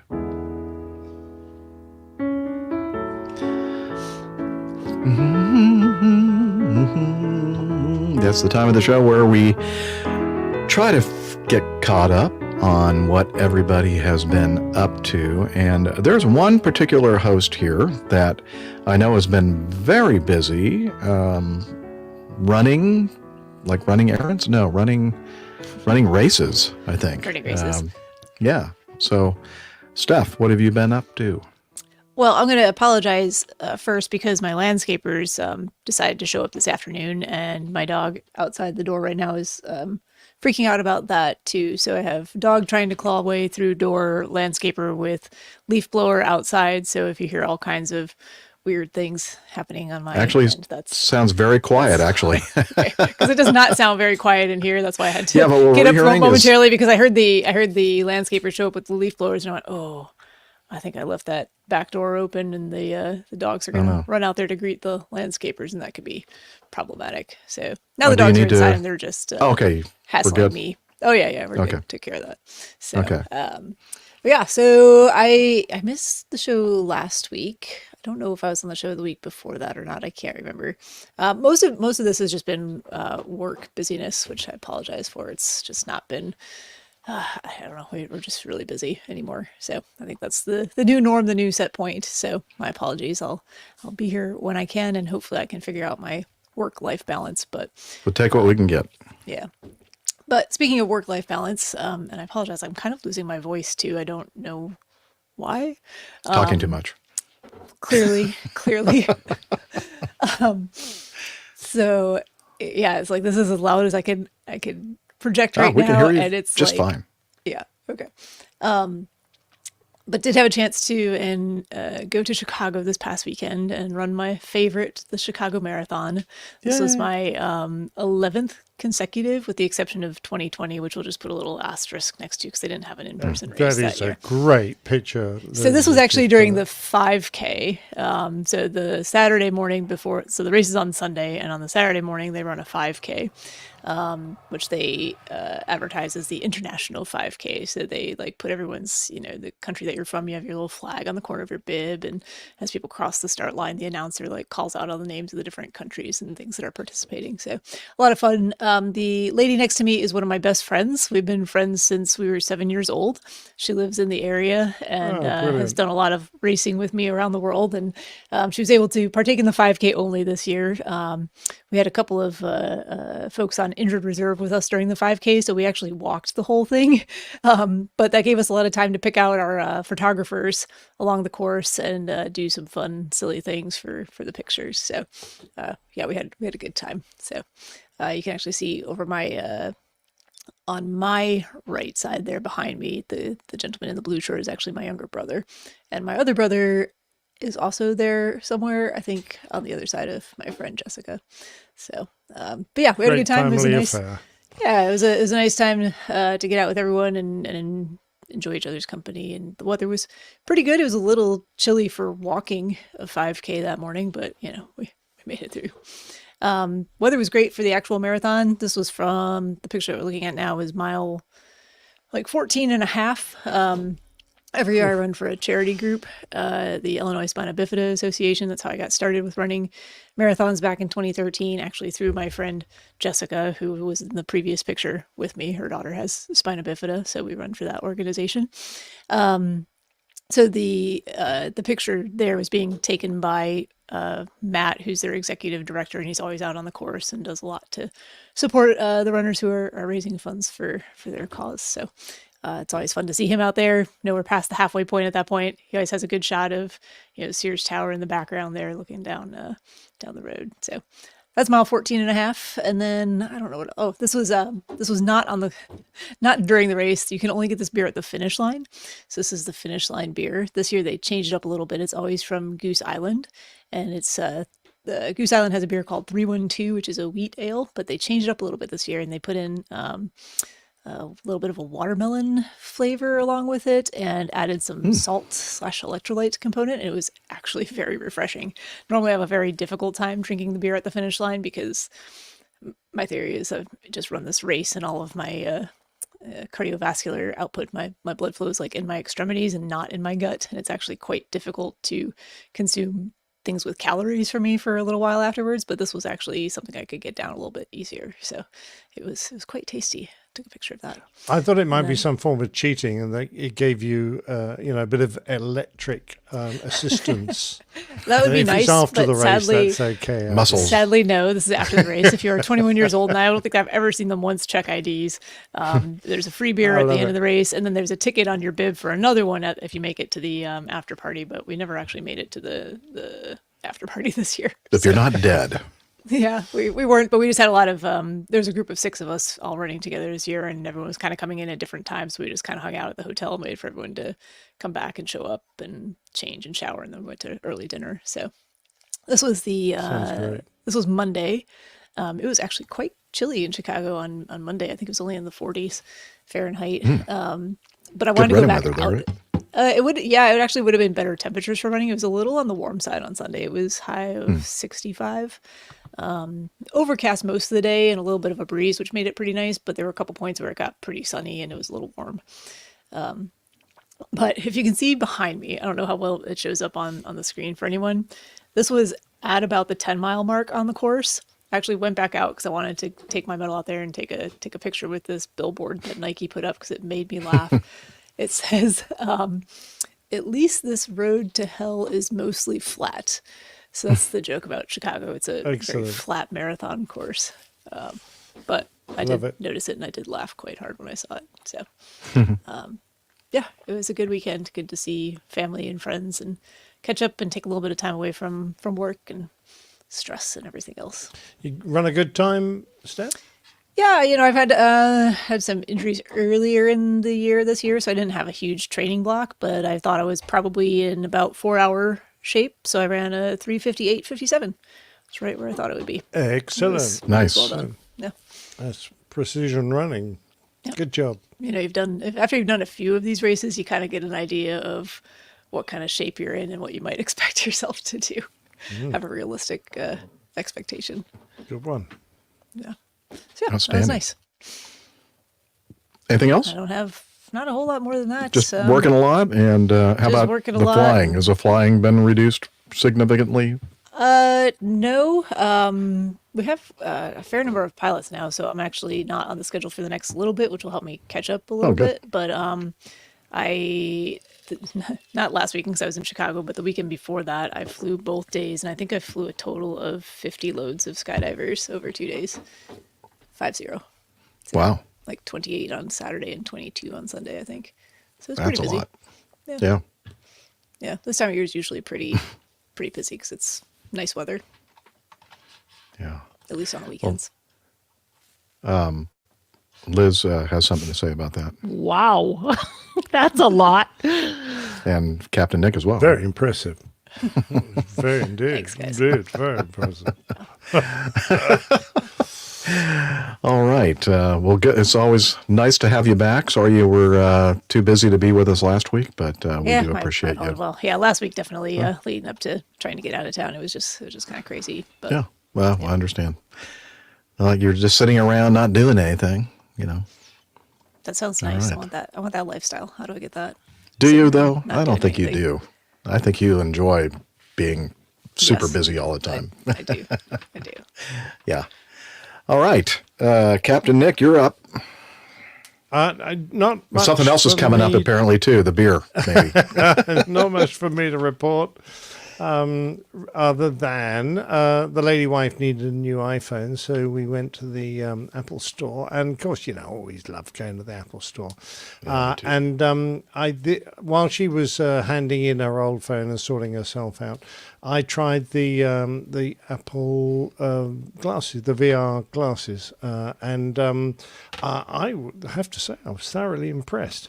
Although there you see me drinking a virtual Guinness, the actual quality of the glasses were fantastic. I was really impressed, but and particularly with the way you're sort of moved from having a completely artificial view of the world, whether you're watching a movie or just looking at programs, windows, etc., to the background becoming the real background, and the glasses fade in and out, as it were, really beautifully, and see to interpret what you need to see, and whether you want to be part of the world, so you're basically seeing everything and just overlays of symbols and web pages and all that kind of stuff, or whether you want to be completely immersed in the VR world and see nothing of the outside world at all. So I was thoroughly impressed with that. And with the simplicity of making it work. So, within 30 minutes, I got a pretty good tag on it, which you can see from this, which I'm going to now put up. Hello, I was just added that to the stage. What happened? There we go. So this is me giving signs to the glasses to what I wanted to see, how big it needs to be. And I'm chewing my lip there because I'm concentrating very hard. But, smaller, yeah. What happened to your Go glass? there. Wiping something off. The Guinness, when you said you were impressed with the quality of the glasses, and I'm thinking, and I thought you were actually talking about the glass that you were holding right here. And I'm thinking, really? That doesn't look like very high quality glass to me. In fact, it looks like plastic. It's because it's virtual glass. You see, it's not like a real glass. It's a virtual one, and the drink was virtual as well. So you didn't get the full flavor. Didn't taste very good. So what we're seeing right here your hand and the glass, is that what you could see through the Apple Vision Pro? Oh, absolutely, yes. Okay, so but No, if not we really. no, oh, okay. Oh, is this Photoshop here? Photoshop Or, that in, Jeff. Okay. Well, you got me. I was thinking, what? Okay. Yeah, how do you see what I'm seeing from the outside? So then apparently, I think next time you do this, actually put a glass that actually looks like a glass of Guinness instead of that plastic. I need to do thing. that, don't I? Yeah, exactly. Yeah, no, then, but I forgot to take a glass of Guinness with me to the Apple store. I do apologize. Well, next time you have to think ahead a little bit more. Yeah, exactly. So I'm curious. So I had a chance to try them out earlier this year as well. Super impressed with, like you said, the quality, like how the feel of the glass. I thought it was going to be really bulky and obnoxious, but it's really not terrible and pretty intuitive in terms of, once you get the hang of using all the gestures and moves and everything. But my impression is it's probably worth waiting for a later version of it. I think it's going to become even that much better over time. Yeah. Yeah. $3,500 is a lot to pay. I found them quite heavy. The quality of the visuals was unbelievable. But to wear them for more than an hour or two, I think I'd find it hard to work at a desk with those on instead of having a monitor, because my neck would just give way. It would be too painful. So a lighter version and more proper content, because they do show you some unbelievable 3D movies. That very, very impressive, but they're also specially produced to demonstrate the capability, what real-time things exist in the world that will give you that sort of effect on the glasses. I think there's very little content out there at the moment that would take full advantage of the glasses. And so you've got to let people start making movies that would suit the glasses, and that's going to take a while. Yeah, it was a good demonstration of the available technology, but I think it's just going to become much more user-friendly over time. Yeah, I think you could say maybe this is the start of the art and not quite the state of the art yet. Sure. Oh, yeah, very much so. But, I mean, I can see an application for this in the civil world. Not that, how slow the civil world is to take on to technology, but this instead of a head-up display would be fantastic. It really would. And have all your instrumentation there. It would be absolutely stunning. iHall Boxes in our live audiences says they don't sell eye implants yet with AI. The Captain. Aye. Yeah. Aye. Well, for some reason, Liz thought that was funny. That's why we put that up there. Yeah, I'm not really sure I agree. But apart from that, that's all. That's all I have to say, Jeffrey. Thank you. But it was a good experience to see that. Thank you, Nicholas. It was good to hear about it. What have I been up to? Well, I pretty much nothing. No, I've been moving.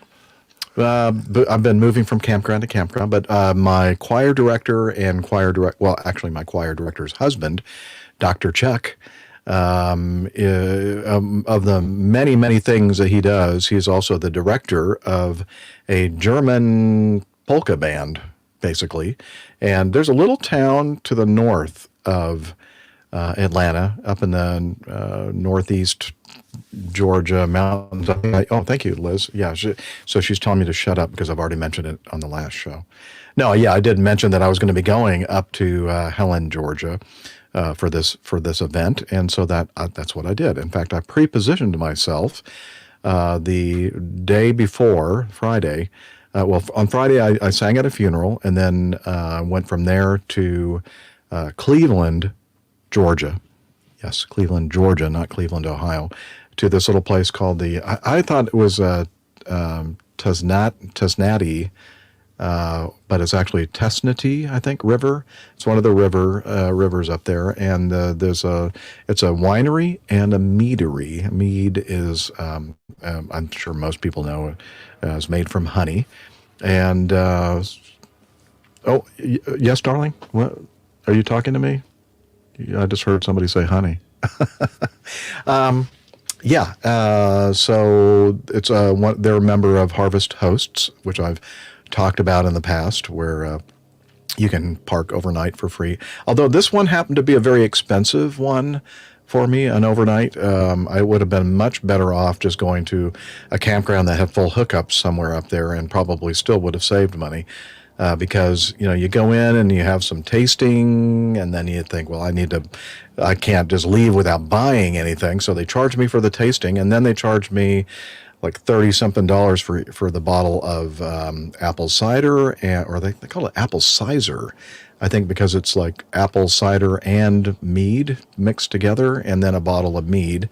And so I walked out of there, I think, after giving them $82 or something ridiculous. So, that was an expensive overnight. You definitely don't do the Harvest Host to save money for the most part, really. Anyway, but that got me closer to Helen, Georgia, about a 19-minute drive from there. So the next morning, got up early and headed up to Helen, Georgia, and then met with the Jacksons. That's Dr. Chuck there in the middle with the black shirt with the North Georgia German Band T-shirt. That's his mother, 93 years old, to his left, our right, and his oldest son, Vincent, is over there on his right side, and then that old guy that looks like a creep. I don't know who that guy is. Oh, that's me. I'm sorry. I had to squint a little bit. Yeah, that's me. And then Jane, the choir director, was the one taking the picture here. Vincent did play in the band, Liz. He's a tuba player. He's a very accomplished tuba player. And, well, I don't know. That's kind of personal. But so if we can go on to the next one, we can see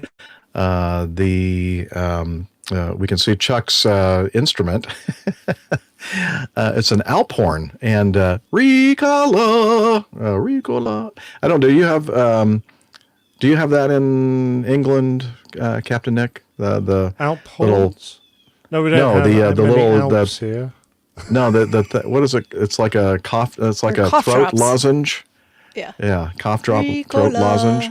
Ricola. No, he's looking at us like, what the heck are you talking about? No. Anyway, this thing's made. Friends. This thing is carved from it's actually three pieces, I think. You can kind of see the different rings from one tree trunk, some kind of an alpine tree. And then they put some kind of, I think it's rattan around each of the sections to kind of hold it together. And then the horn part of it at the very end, you can't really see from here, but that's actually, I think, another piece that is carved out of that same Good Lord. tree. So it's pretty fancy. I bet the Chinese could make them pretty easily out of bamboo, wouldn't they? Bamboo or plastic, probably. But anyway, it has a very distinctive sound, and it doesn't have any valves or any kind of stops or anything to kind of change the notes, and so it's very much like a bugle or a trumpet when you just don't use any of the valves and so you just have the harmonics. So you blow through the mouthpiece very high speed, then you're going to get a higher note, and then if you lower that speed a little bit, then it's going to drop down to that next harmonic, etc. So it's the same kind of principle as like playing a bugle for taps or reveille or whatever, but it's a lot lower. In fact, I think I have a little. That is the band behind, and underneath the little hut or whatever they call that. That's probably not a hut. That's more like Gilligan's Island gazebo or something. Yeah. That's the gang back there. I do have a video. Let me remove this one from the studio and load up another one. Wake up, Steph. Wake up. I'm awake. I promise. Where are the Swiss check that Alphorn logo? I think they have a special compartment only Swiss has on its jets that is big enough for those Alphorns. Yeah. Let's see. Where is Oktoberfest? There we go. Open. Okay, so here we go. It's almost as if you're there. That's how wonderful this is going to be right here. So that's Jane, my choir director, on the keyboard. That's her daughter playing the trumpet right there in the green hat. That's Renee, a clarinet player that you hear sometimes in our music ministry at the church. And there's Dr. Chuck playing the Alphorn, and Vincent playing the tuba. It's a family affair.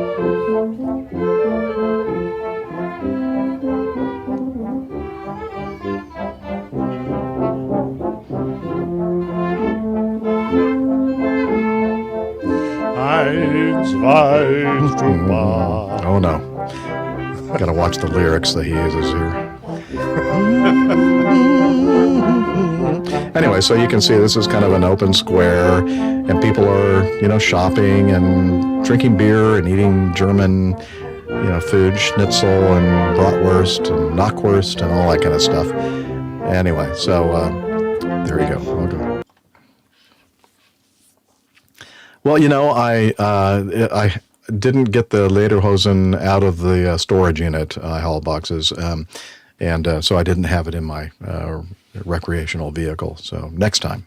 They really there are a lot of people horsey walking duck. around in Lederhosen. They Yep. really call it the horsey duck plats. You'd have to go back, but about behind was a big sign. The horsey and the horsey ducky ducky plats. Apparently they do, Captain Nick. Okay, this is not, I don't think they ever claim that this is completely authentic. Super But- authentic, That there traditional aren't Oktoberfest. 10,000 drunk Germans drinking out of steins. Yes, I think you're right. Yeah, that I'm glad it wasn't that authentic, because that would have been a mess. It was already a mess with a bunch of Americans pretending that they were in Germany and Oktoberfest, and the traffic was crazy. It was not fun. But the nice thing is, when you always have your house with you, you look at the traffic and you go, well, I don't want to be bumper to bumper traffic, so I'm just going to go to my little house out here and sit down and do some editing from the previous show, and grab something out of the fridge and just kick back and relax. And then when all the traffic subsides, then you go, okay, I think it's now time for me to get back on the road. Oh, show title. Next up, the Airline Polka Show. Oh, I like it. I love it. Yes. Good title suggestion. Thank you, Eric.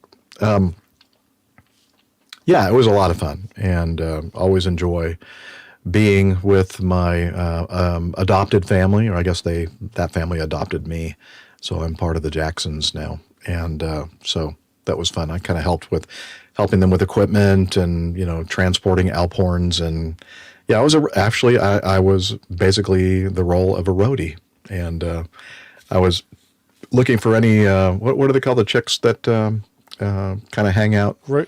Groupies? Groupies, yeah. I was waiting. I was hoping that would be part Groupies are more fun of than the whole groupies. thing, but no, I did not see any at all, sadly. But anyway, it was a lot of fun, and so that's what I did over the weekend. Yeah. Oh yeah, let's cover last week's cover.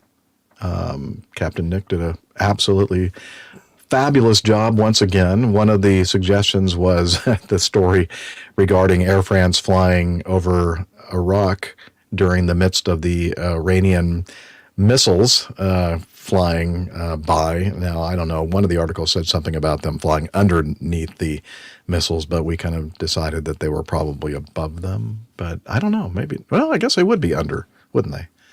I don't know. I don't think I think they go up Because they go up pretty high, yeah. Yeah, but there you go. Anyway. So I just let the AI have a go at that, and they produced great background. But the aircraft I had to produce individually, so I popped him in there and had to mess about with them a lot, because AI is not very good with aeroplanes yet, and had lots of strange bits which I didn't want. Anyway, we got and we him want up AI Air to be France. flying these things without No, humans. we definitely do not. they can't work out which way the light should be pointing for a start. But I thought it was great, the air traffic controller's comment as he left his airspace to go into Iran. He said, "Good luck, Air France." Oh, that was a great answer. Anyway, we found the logo, top left corner. For the logo, you can faintly see it there against the Milky Way. And the show number was above the right wing, up level with the tail. And there, if you look at the numbers, you can see I made a 634 out of the stars. So you Go back to the go back to the original one. Okay, 6. Oh, wow. Oh. Yeah, So that's 634 okay. I can see is- it now because I'm looking for it, and I can see it now. Above the right wingtip. Yeah. There you go. And the logo, again, like over the Milky Way. Oh, yeah, I see it. Yeah. It was kind of cool. Very clever. Anyway, so that was a fun and an easy one. That, considering I did try going with Klingons and skid marks, but AI could not produce a decent bird of prey to save their lives. And I couldn't find a decent one on the internet either, really. So I kind of gave that up after a while. So it ended up with good luck, Air France. So thanks for the suggestions. Yes. Thank you to our live audience that always comes up. Well, not always. Sometimes they come up with a really good suggestion. Oh, yeah. All right. Definitely. Keep them coming. Yeah. Yes, please. Coffee fun time. Okay, here we go.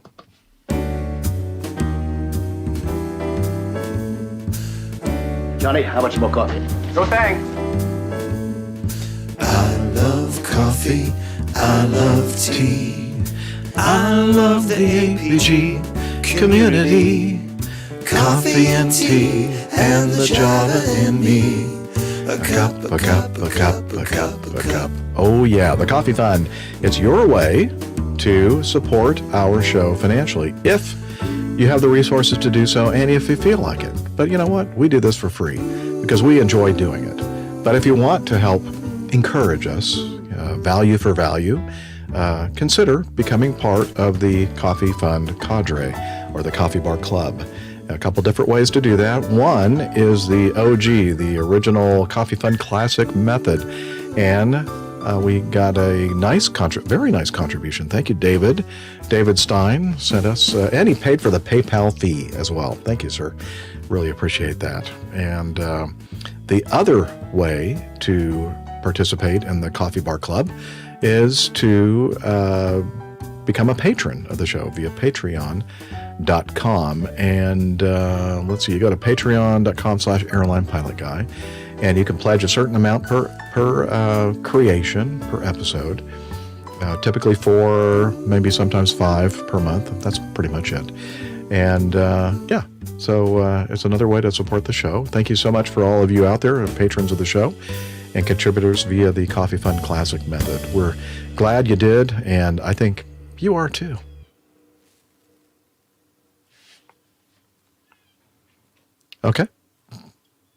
Okay, sure. All right, so she's going to do let the dog. Who's letting the dog out? Liz. Liz is letting the dog out. Who let the dogs out? Is that what you were saying? Yes. Liz. Good. You got it. Yeah. And then we're going to jump right on into the plain tail. And then whatever we have left, whatever time we have left. Okay, well, that's all right. Relax. That was We're way okay. faster than a minute and a half. Yeah, that was very quick. Okay. All right, we are going to go ahead. We are privileged to have and honored to have the plain tail for this. What? Okay, we've kind of feel obligated. We got to play this piece of crap. Yeah, we got to, because Nick keeps churning them out. No, they're very, very interesting. Now Liz apparently has already listened to it. I have not, and she has it's spiked my interest. She said it's a very good one. They're all good, but This one especially, I think. So we're going to go ahead and go right to this week's Plane Tale from the old pilot. Here we go.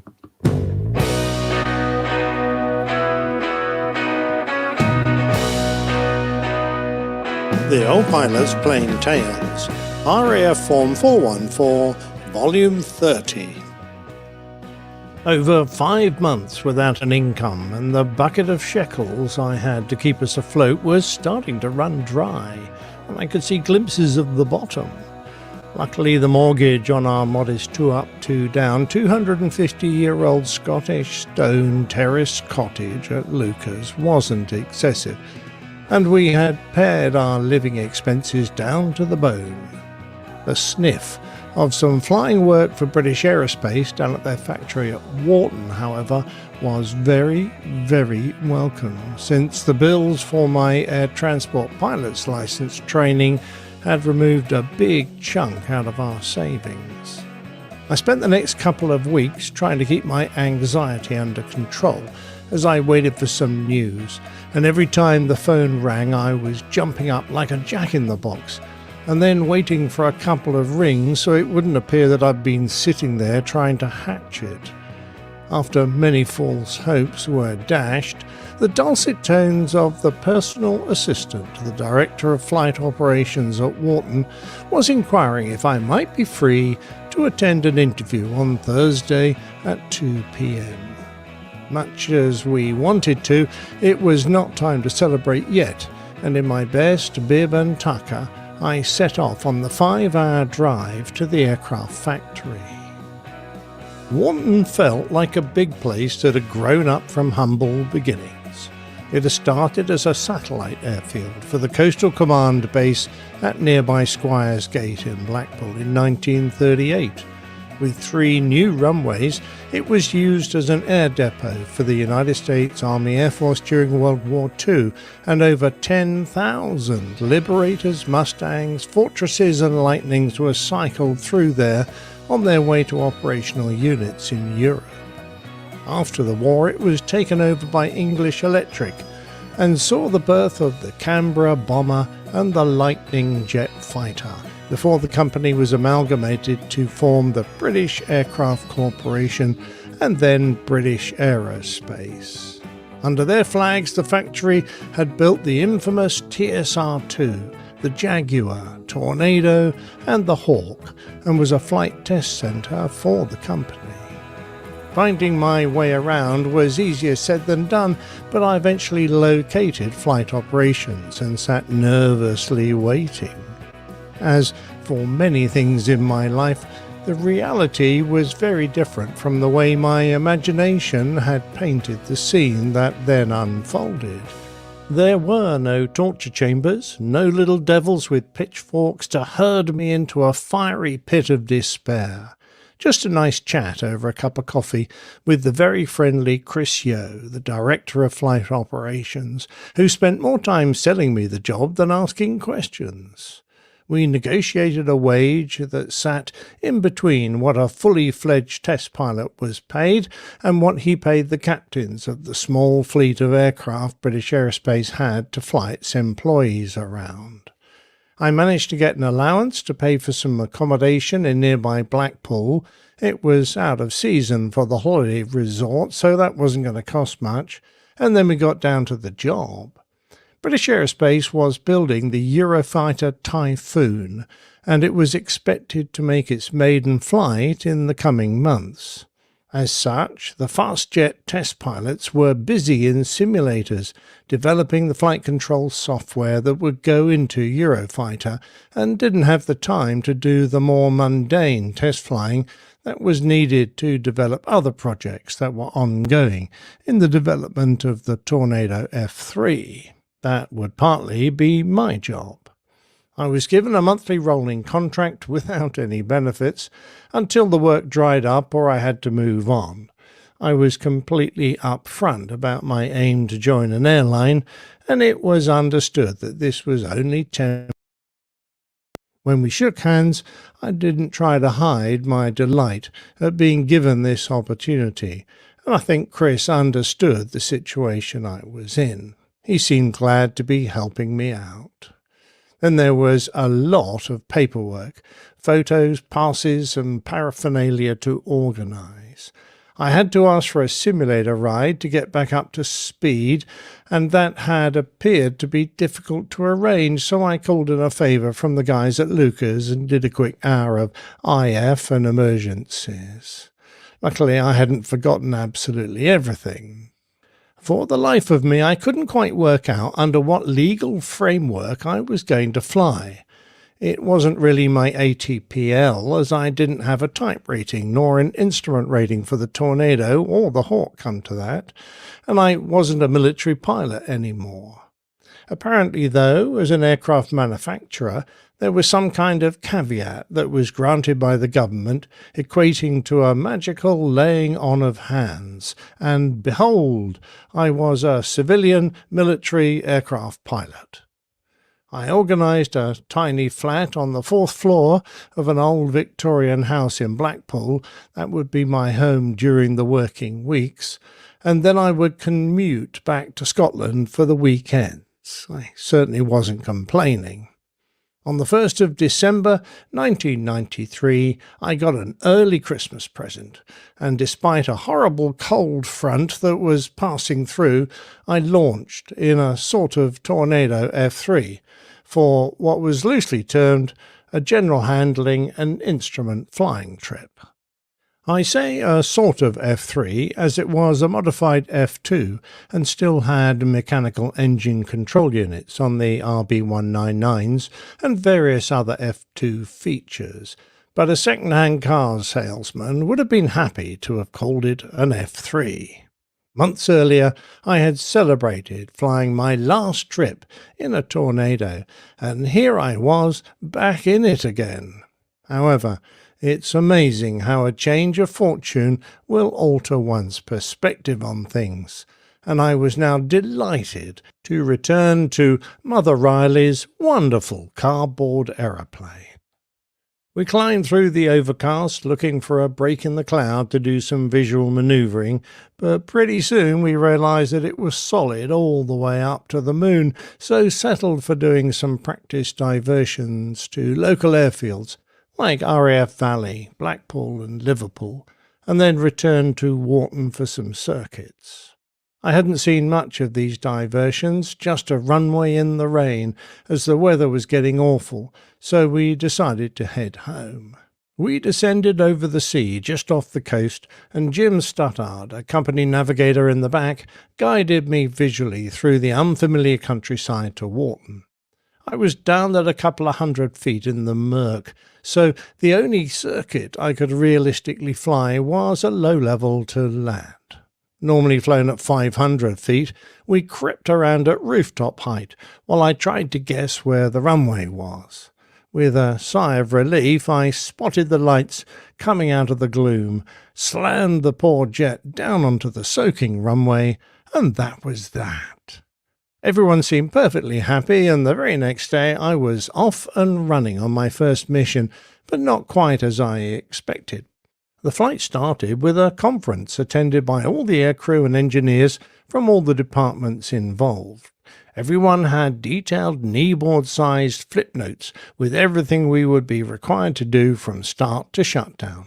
Every switch setting, every checklist, every maneuver, every flight parameter was there, and if you started on page 1 and worked through to the end page, we would have accomplished absolutely everything required.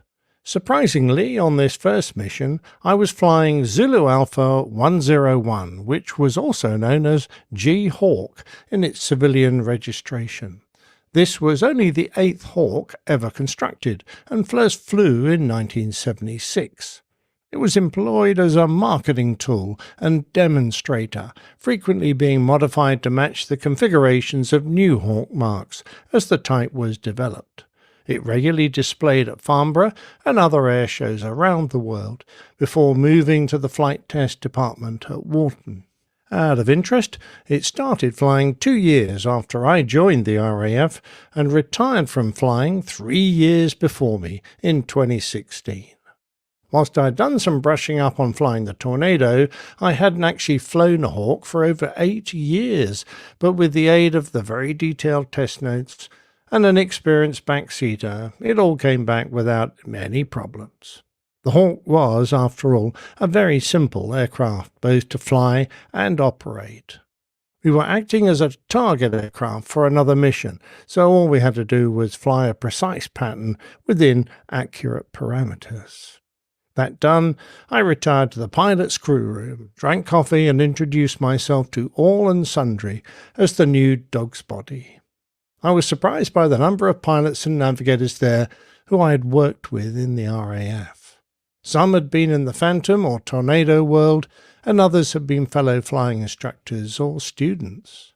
I began to realize that the pace of life was very dependent on how the development of a particular project was going, and there were often several days between flights as data was analyzed and fixes worked through until the next stage could be tested. I was actually given an office with my name on the door, an empty filing cabinet, chair and desk, and even a coat stand. Rather than stare at the four walls, I roamed around looking for things to do and volunteering for anything I could. So it was that the following week I got some back seat rides in brand new Hawks straight off the factory floor, undergoing post-production test flights. The test pilots usually flew solo, but liked to have someone in the back seat to attend to the paperwork, as there were a lot of parameters that needed to be recorded for each event they performed. One of these tests was to ensure that the aircraft could perform a stable 4-turn spin.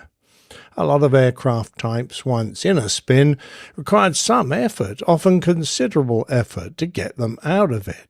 Not so the Hawk. If you tried to spin it for any length of time, the aircraft would fly itself out, and the spin would turn into a spiral dive. Although we taught our students to apply anti-spin controls when recovering, in reality, all that was required was to let go, and the spin would stop. This particular aircraft was reluctant to stay in a spin, and despite multiple efforts, the speed would rise above 180 knots during the maneuver, out of parameters, and showing that the spin had already broken. When I say multiple efforts, I mean we flew around 20 spins, and not one stayed in long enough. Feeling a bit airsick, it was back to the drawing board, and on landing I listened with interest as the test pilot discussed the problem with the engineers while they pondered on a cure. I guess I imagined that they would be running computer programs, simulating the airflow on the wing and showing how to tweak it. In reality, it was done entirely by trial and error, moving around the little vortex generators glued onto the wing until eventually, a lot of spins later, they fixed it.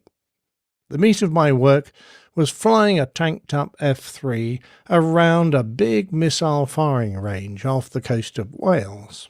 We targeted another Tornado while the company navigator in the back punched buttons as fast as he could.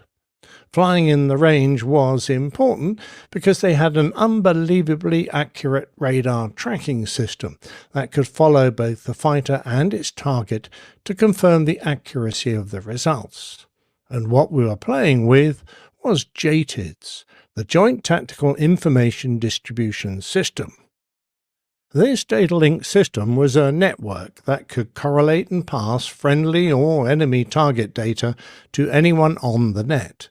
Back in the 1990s, this was the be-all and end-all of situational awareness, and it cleared the fog of warfare from the air battle, allowing confident beyond visual range engagements by long-range missiles. My part in this amazingly successful endeavour was to be a taxi driver up and down Cardigan Bay, doing event after event until we had to head home on the fumes in the fuel tanks. Then there was usually a break of several days before we had to do it again. With so much time off in between flights, I didn't have to hang around flight ops, but needed to be contactable just in case. Enter my first ever mobile phone, and a classic of its time, the Sony Mars Bar, or more boringly, the CMH333. It was a chunky oblong that resembled the Mars chocolate bar, which looked very suspicious if you had it in your front jeans pocket and made the ladies stare with interest. Christmas came and went, and it had been great to have a proper break at home with some cash in our pockets to treat the kids. Returning, I was given more variety to my work, flying a Tornado as a photo chase for the towed decoy that British Aerospace were developing. The decoy was designed to unwind from a small pod and then trail behind the jet on a few hundred feet of wire. There it could act as an electronic and infrared decoy and jammer to lure missiles away from the target aircraft. At this stage, it was just important to discover how the flying body at the end of the wire was behaving under hard maneuvering. For the trials aircraft, it was a matter of flying the required maneuvers, in this case, a descending high-G spiral, whilst I followed it down close enough for my backseater to film it in a movie camera. The spirals were flown from various start altitudes, but the higher ones required the test pilot to fly at a Mach number and then convert to an indicated airspeed halfway down. A requirement for any aircraft that descends at high Mach numbers is to keep an eye on the increasing indicated airspeed, because at the changeover point the pilot must swap from one to the other as the air density increases. On the first of these higher spirals, I had the devil's own job staying in position on the other Tornado. I needed to turn harder to match him, but I couldn't sweep the wings forward as we were going too fast. Then with a sigh, the lead called, "Knock it off," and said we were going home and could he have a visual inspection please. In his efforts to keep everything perfect for the run, he'd fixated a little on the required Mach number and missed the point at which he should have switched over to indicated airspeed. By the time he realised, he'd oversped the aircraft by a considerable margin. Had we been flying to the lower RAF limits, that wouldn't have been much of a problem, as the Air Force always built in a safety factor. The manufacturer, however, needed to test to the actual limits of the airframe, nicknamed the awful limits. Forgive me if I can't remember what the acronym means, but if you exceeded them, bits generally started falling off. Anyway, no damage done and we returned safely. January turned to February, and suddenly it was like the floodgates had opened, as the airline industry realised that this summer was when everybody would want to fly again, and they didn't have enough aircraft or pilots. Offers of interviews came thick and fast, and all of a sudden I could pick and choose who I might want to work for. But more of that on the next Plane Tale.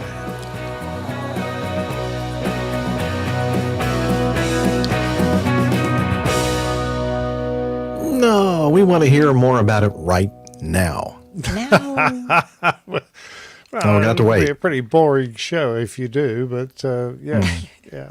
Hopefully we'll... I'm desperate now to finish my logbook stories and get them all out the way. So I'm going to carry on with them for the foreseeable future. If that's Absolutely okay. perfect. No objection from any of us. I need to know more about the lady that had the Mars bar and the Nympho-Red radar or, that you were talking about.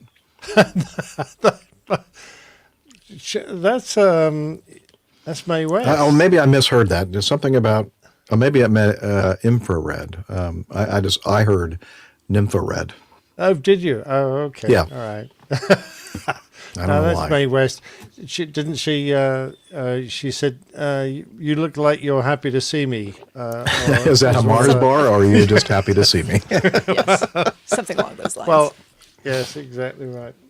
Yes, I was thinking about putting Mick Jagger up there because there was a famous incident with a Mars bar with Mick Jagger and a certain lady singer whose name I can't remember conveniently.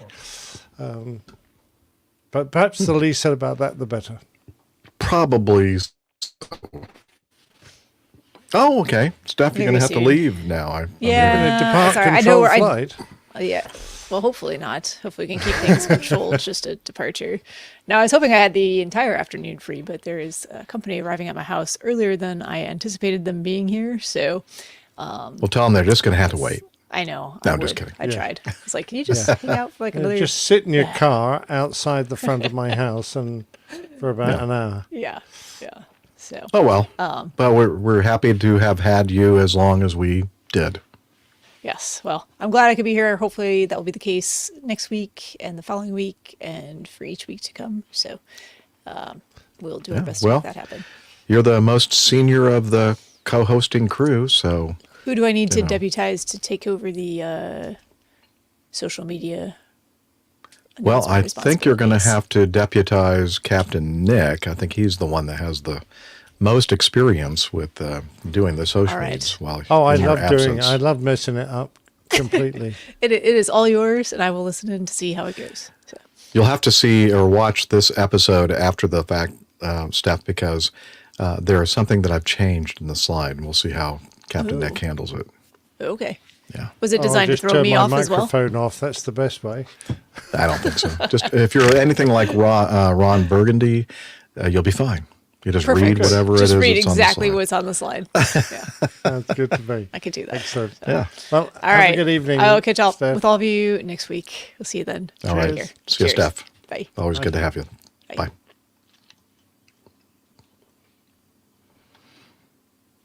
Okay, we only have 10 minutes to go.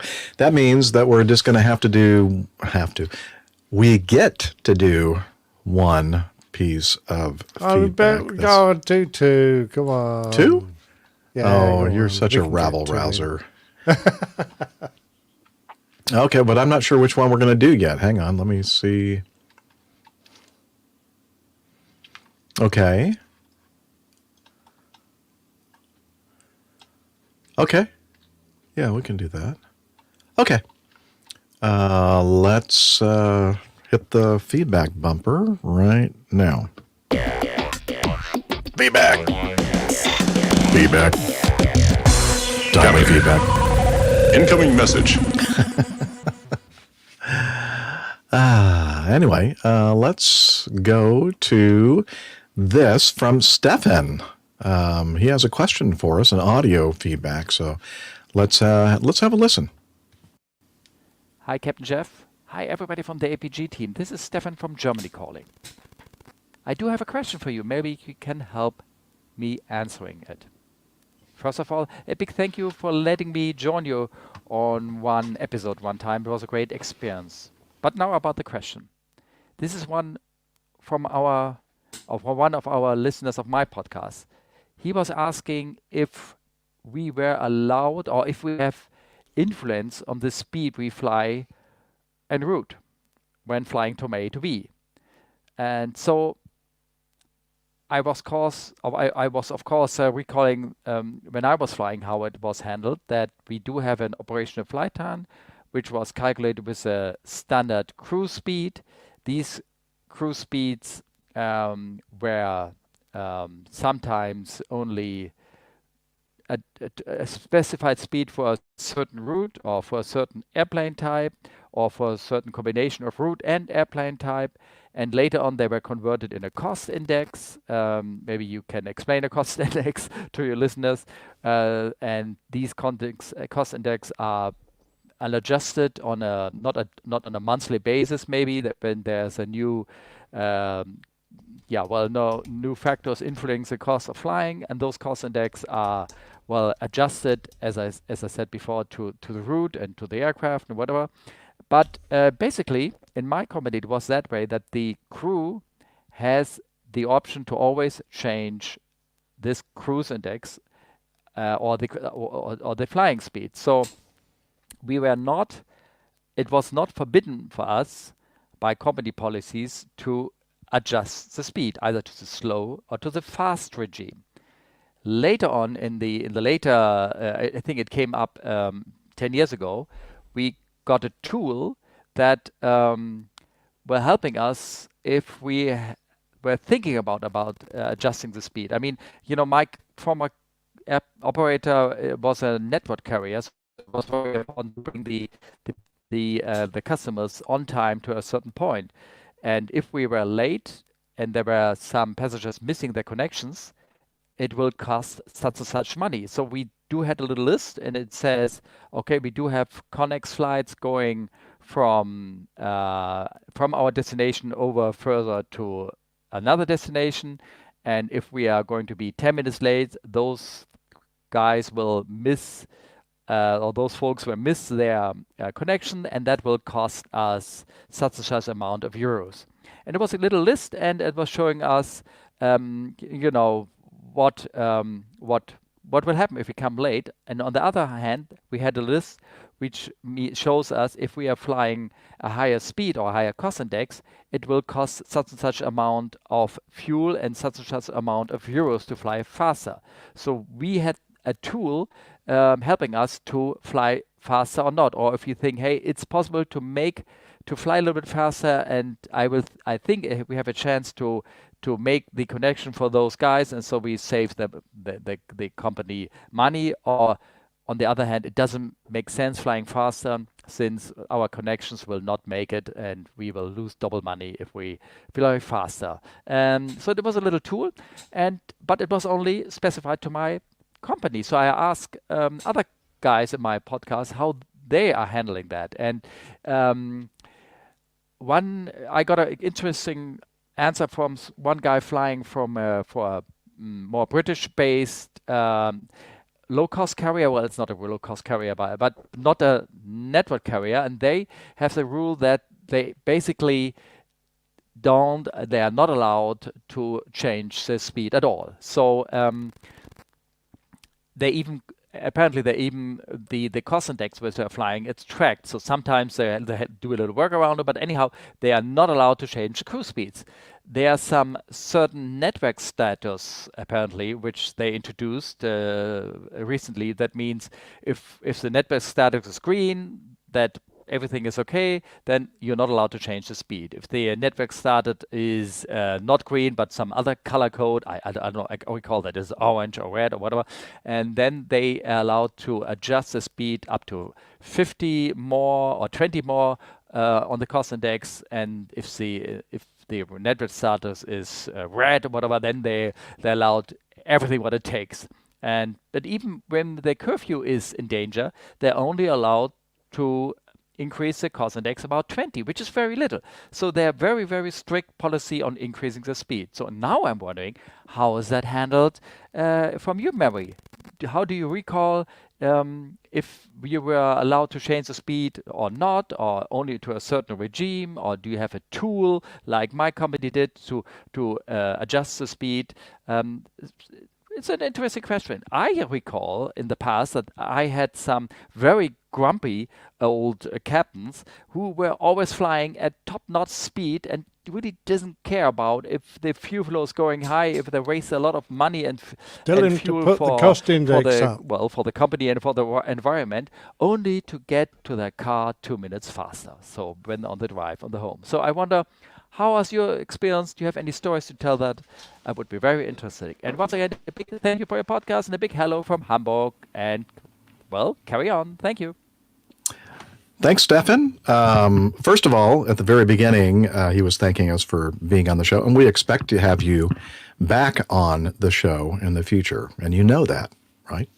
And then absolutely. I love the way that he kind of was able to promote his own podcast as well. Very, very slick.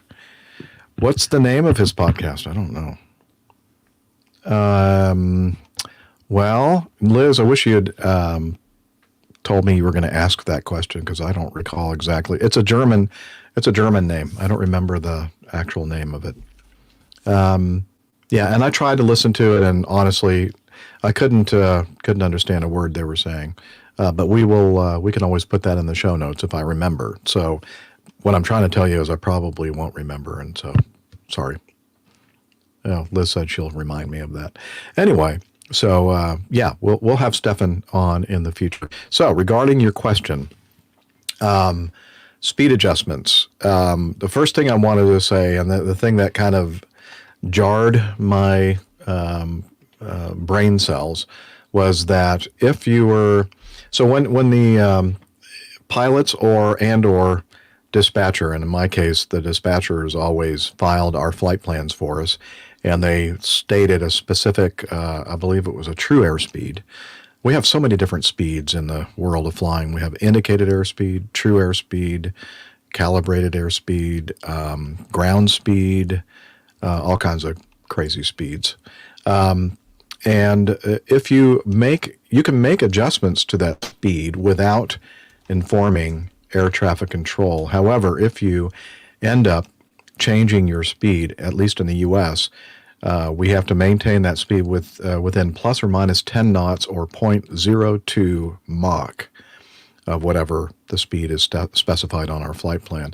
And that's the letter of the law. Not sure we always did that because it was pretty obvious to air traffic control and the ground speed readouts if we're adjusting our speeds. But usually we would give them a heads up and say, hey, we'd like to slow down or speed up, if that was okay with them. And you have to keep in mind that that's going, especially if you have a string of traffic going for, let's say, from the New York City area to Atlanta. There's just this long string of jets for hundreds of miles heading down toward Atlanta. And if you just on your own adjust your speed too much, then that's going to mess up the flow of traffic. So that's the rule that we have to abide by if we adjust the speed. Now, Stefan was talking about what do they call it? No, I can't think of cost index. Thank you, Liz.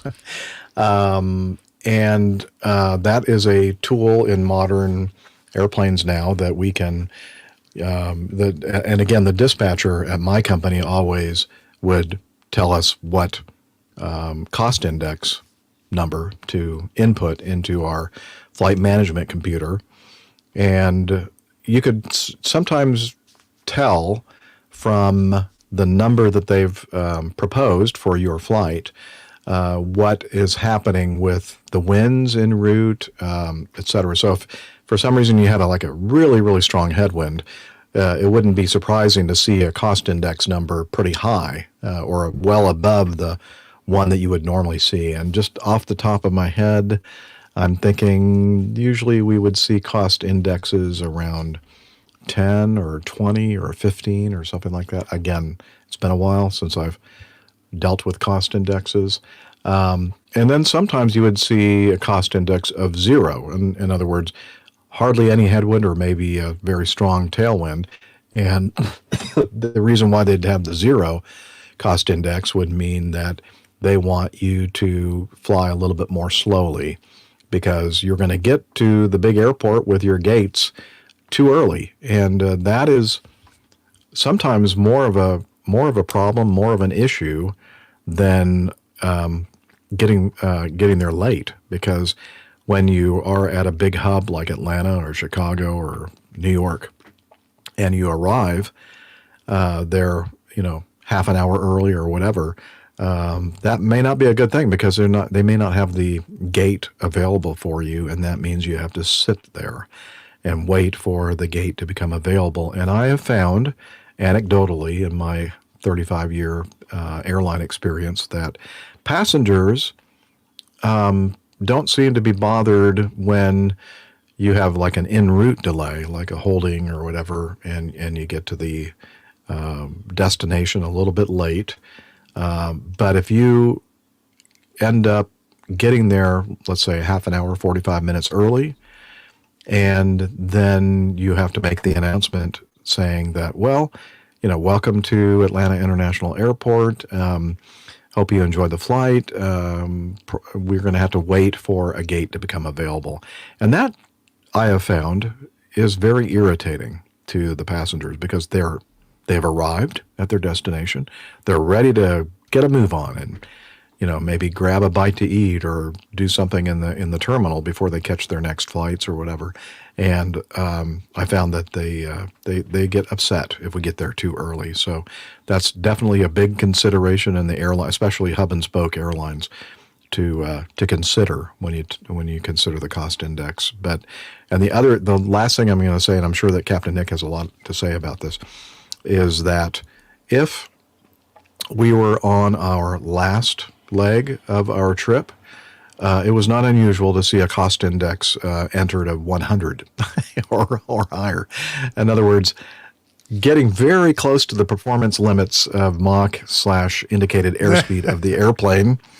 Yeah, it's the get home thing. And when I was based in New Orleans, and this was before cost indexes, but there were typical speeds that we fly the 727. But I remember this one captain, and it wasn't just one captain; it was several. But he would call it the Cajun Concorde when we were on the way back, our last leg back home, because everybody wants to get home and get there early and get on with their lives between trips.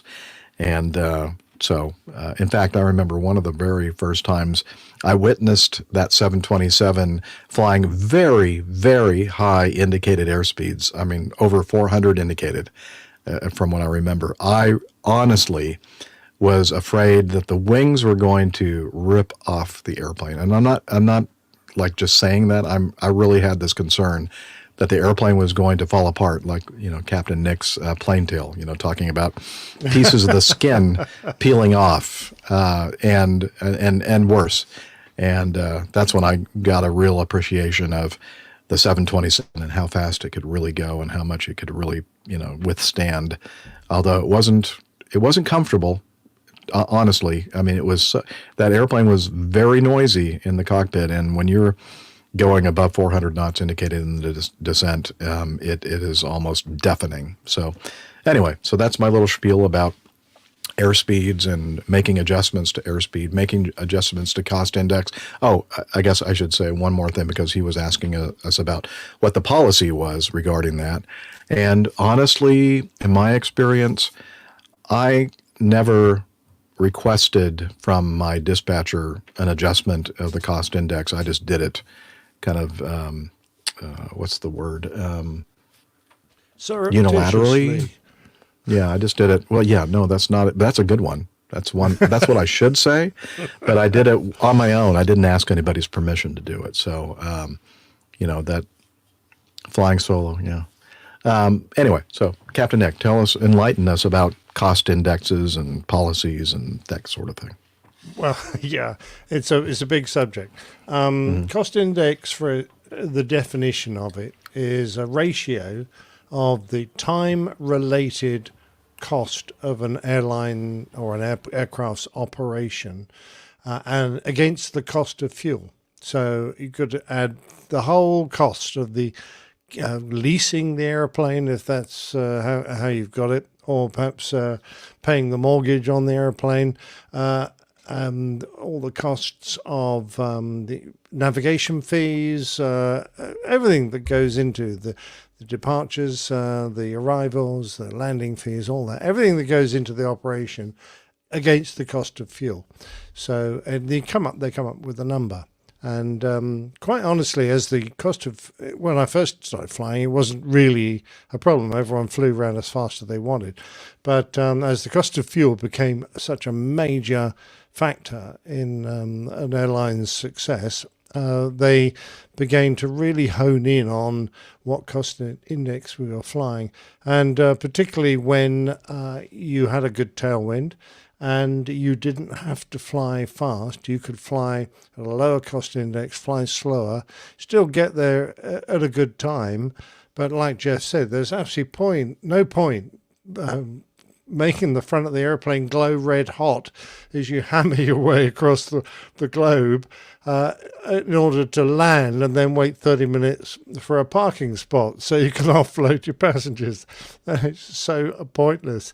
Much better to crank your speed back and just cruise normally, save some gas on the way, and your passengers would have absolutely no idea. You got there on schedule, they can get straight off the airplane, and they're perfectly happy. So you're right, though, Jeff, on that last trip home, it was very common for the old school captains just to crank the speed up, put on an extra 5 tons of fuel, crank the speed up, and burn it all, trying to get home 10 minutes early, just so they could get into their cars and try and beat the rush hour. So the cost index became quite a factor, and when I started flying to when I finished flying, its importance had grown enormously. And initially, absolutely no real policy. You were issued a cost number on your flight plan. You tried to fly to it, but if you wanted to adjust it because you had a bit of a headwind you weren't expecting and you wanted to make up some time, or for whatever reason, you didn't really have to provide one. You just did it. But at the time I left the company, they had a whole fuel committee whose job it was to do nothing but examine the fuel consumption of all the flights, and you were presented with a whole raft of data about how much fuel had been used on previous flights, etc., etc., and an idea of when you're going to arrive and when it's sensible to arrive. So you were given more information, so you could, if you wanted to vary the cost index, you could do so, but it had to be for the company's benefit. So, and they were really concerned. Sometimes they would allow you to crank up the speed, because you're quite right, if you want to make a connection, because you've got 100 passengers on board that need to get onto the flight that is currently waiting for you to land, because the passengers are coming from India and then going on to America, and you're trying to get them and all their baggage onto the next airplane. Then you'd, of course, throw all the cost index worry out of the window, and you cruise as fast as you physically could. But a lot of the time, the company would go, now, particularly if there was a later flight, an hour later or two, they would go, no, we're not interested. No, you can't. So we would ask permission, and they go, no, you can't wind up the cost index. But it's a very interesting thing. And of course, I think the longer you get in the tooth, the more you realize, and the number of concerns your company has had in the past about going bust. And it happens more often in Europe, you can imagine, compared with the States, where we don't have Chapter 11 protection. That it's so important to keep your company still working. Everyone wants a job, and eventually, you manage to persuade even the old stick in the muds that it's not worth wasting that fuel getting there to save 5 minutes. And of course, quite honestly, you go into somewhere like Heathrow, you're going to go around the hold for 20 minutes, whether you get there early or not. So you're still going to end up a bit late. So it doesn't make a lot of difference in the long term. And more, and of course, in your experience, you're doing all the long haul stuff, and the cost index adjustment makes a much larger difference than the kind of short to medium haul stuff that I was doing. But you don't want to shoot yourself in the foot, as you say. I mean, to burn extra fuel just so you can get home 10 minutes early. Really, you have to think about how smart that is. Really. Yeah. Exactly right. But the other thing I was going to say that I'd just forgotten. Oh well, it was profound. Just let me say that. Yeah, I think you're right. Stefan's podcast is "Come Fly with Us" in German, whatever. I don't know. IHAL boxes. Can you tell us what "Come Fly with Us" is in German, and then I'll try to pronounce that, and then people will have something to search for as far as listening to Stefan's podcast. But yeah, the darn it, and I had a thought there for a moment. Well, it's gone. Fleeting, yes, is definitely fleeting. Anyway, so much more you can say about cost indexes and all that kind of stuff, but it's everything is so regulated now with at least with the national airspace system here in the U.S.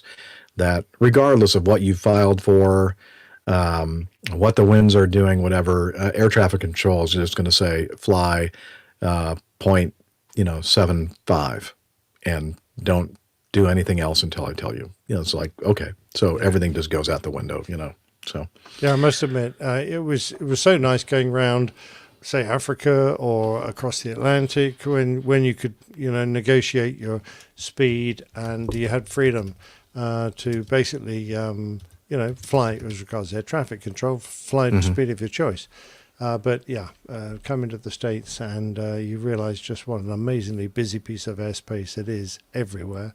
And you're, going to get a lot of speed control. So you really, your concerns are taken out of the equation. Yeah. Very good. I hope that helped, Stefan. And according to Isle Boxes, is Komm flieg mit uns. Komm flieg mit uns. How'd I do? Yeah, close. I only have 1 year of high school German, so it probably wasn't even close. But I'm going to give myself a bell ring anyway. Good for you. Yeah. Okay, time to wrap it up. Yay! Time to wrap it up. AirlinePilotGuy.com is our website. And there you can find information about, probably outdated information about the crew, because I never think about it until I'm doing this part of the show every week. Find out about the crew, the community, merchandise, the library, more information about the plane tales, and the calendar, and so much more. Just check it out, AirlinePilotGuy.com. And thanks to our IT professionals, that Dan and Erwin, who have helped with the website hosting and all that jazz. So thank you so much to them. I can't tell you how much I'm indebted to you all for that. And we are also on the social meds, and Captain Nick is going to tell us all about that. Oh, we got a new social meds page. We're on Facebook, so which is Meta, in case just a little bit of a change. Trying to work it out. Facebook.com/airlinepilotguy, all one word. If you're an ex-tweeter, and I mean you tweeting on X, not an ex-tweeter, it's at APG Crew. And if you like looking at the artwork and chatting with those of us who are on Instagram, Instagram.com/APG Crew. And of course, we have the YouTube channel, which the dirty old sausage gets thrown around and slapped and very disgusting. Thank you. Given a hard time. So if you go to you can find out all about the making of the show if you go to youtube.com/@airline pilot guy. Yeah, that's their new thing they want you to streams. do. You could do it without the @ the ampersand, but YouTube wants us to start using the little @ sign. Okay, so let's be good people. youtube.com/@airline pilot guy /streams. Yeah, if you don't put the streams on at the end of it, what happens is you go to the homepage of our YouTube channel, and then you'll see videos that we've done like years ago. It's not in the order of the live shows that we normally put out there. So if you go to the streams page, then you'll be on the live videos page, and you'll see the recent episodes there. Cool. So there you go. That's why the change. Okay. I don't know. Let's see. Yeah. Oh, there you go. I can hear him in my. Don't use too much of my water, please. He's Can you tell us about Slack? Isn't he? Okay, but I'm dripping wet. I mean, I only have like a 50-gallon. I don't even know if I have that much. No, I think it's only like 36, 37 gallons of fresh water when I'm not connected to the city water supply. So, give me a break, man. He takes long showers. Yeah. Anyway, we're talking about Hillel. To wash. Yeah, well, okay. Or you got to make sure you wash it very thoroughly. That's what I've been told. Crevices. Yeah, well, okay. So yeah, come over here into the up to the microphone here and tell us all about Slack. APG listeners, please join us on our Slack team. Slack is a communication, coordination, and sharing platform that works on your mobile, laptop, or browser. On Slack, we share news and ideas, we suggest episode and Plain Tales topics, we plan events and meetups. To get into the Slack team, please email me at slack@airlinepilotguy.com. That's SLACK Sierra Lima Alpha Charlie Kilo @airlinepilotguy.com, or send me a tweet with your preferred email address to @Hillel, and I'll send you an invitation. That's Hillel, spelled Hotel India 11 Echo 1, and see you in Slack. Thanks a lot, Hillel. Well done, Hillel. So it's the soap dish. Actually, I don't have the crevice. Well, I won't be using the soap. Go ahead and take it with you. It's all yours. Yeah. Actually, I've been using liquid soap lately. I thought you didn't like that. I don't, but I've gotten used to it, Liz. I don't like very short, like military showers either. Right. But, that's the reality It is what it is.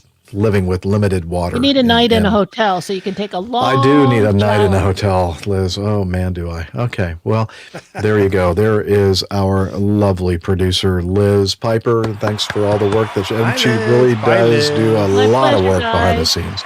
Thank you so much for that.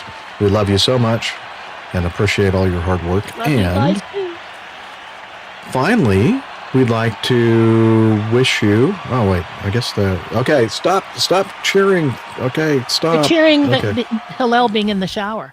Ah, yeah. That's they must have caught a glimpse of him without his towel. So. Yeah.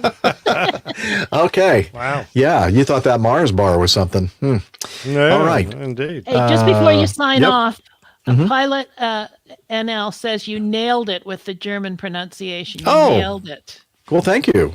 Thank you. I appreciate that. I try. I really do. And as I always say, ask anybody who knows me.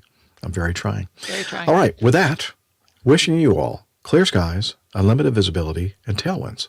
Take care and God bless. Bye, everybody. See you next time. Bye bye. Bye bye. I even hear the clock in the background. I Perfect. know. I know. It was perfect timing. It's the witching hour.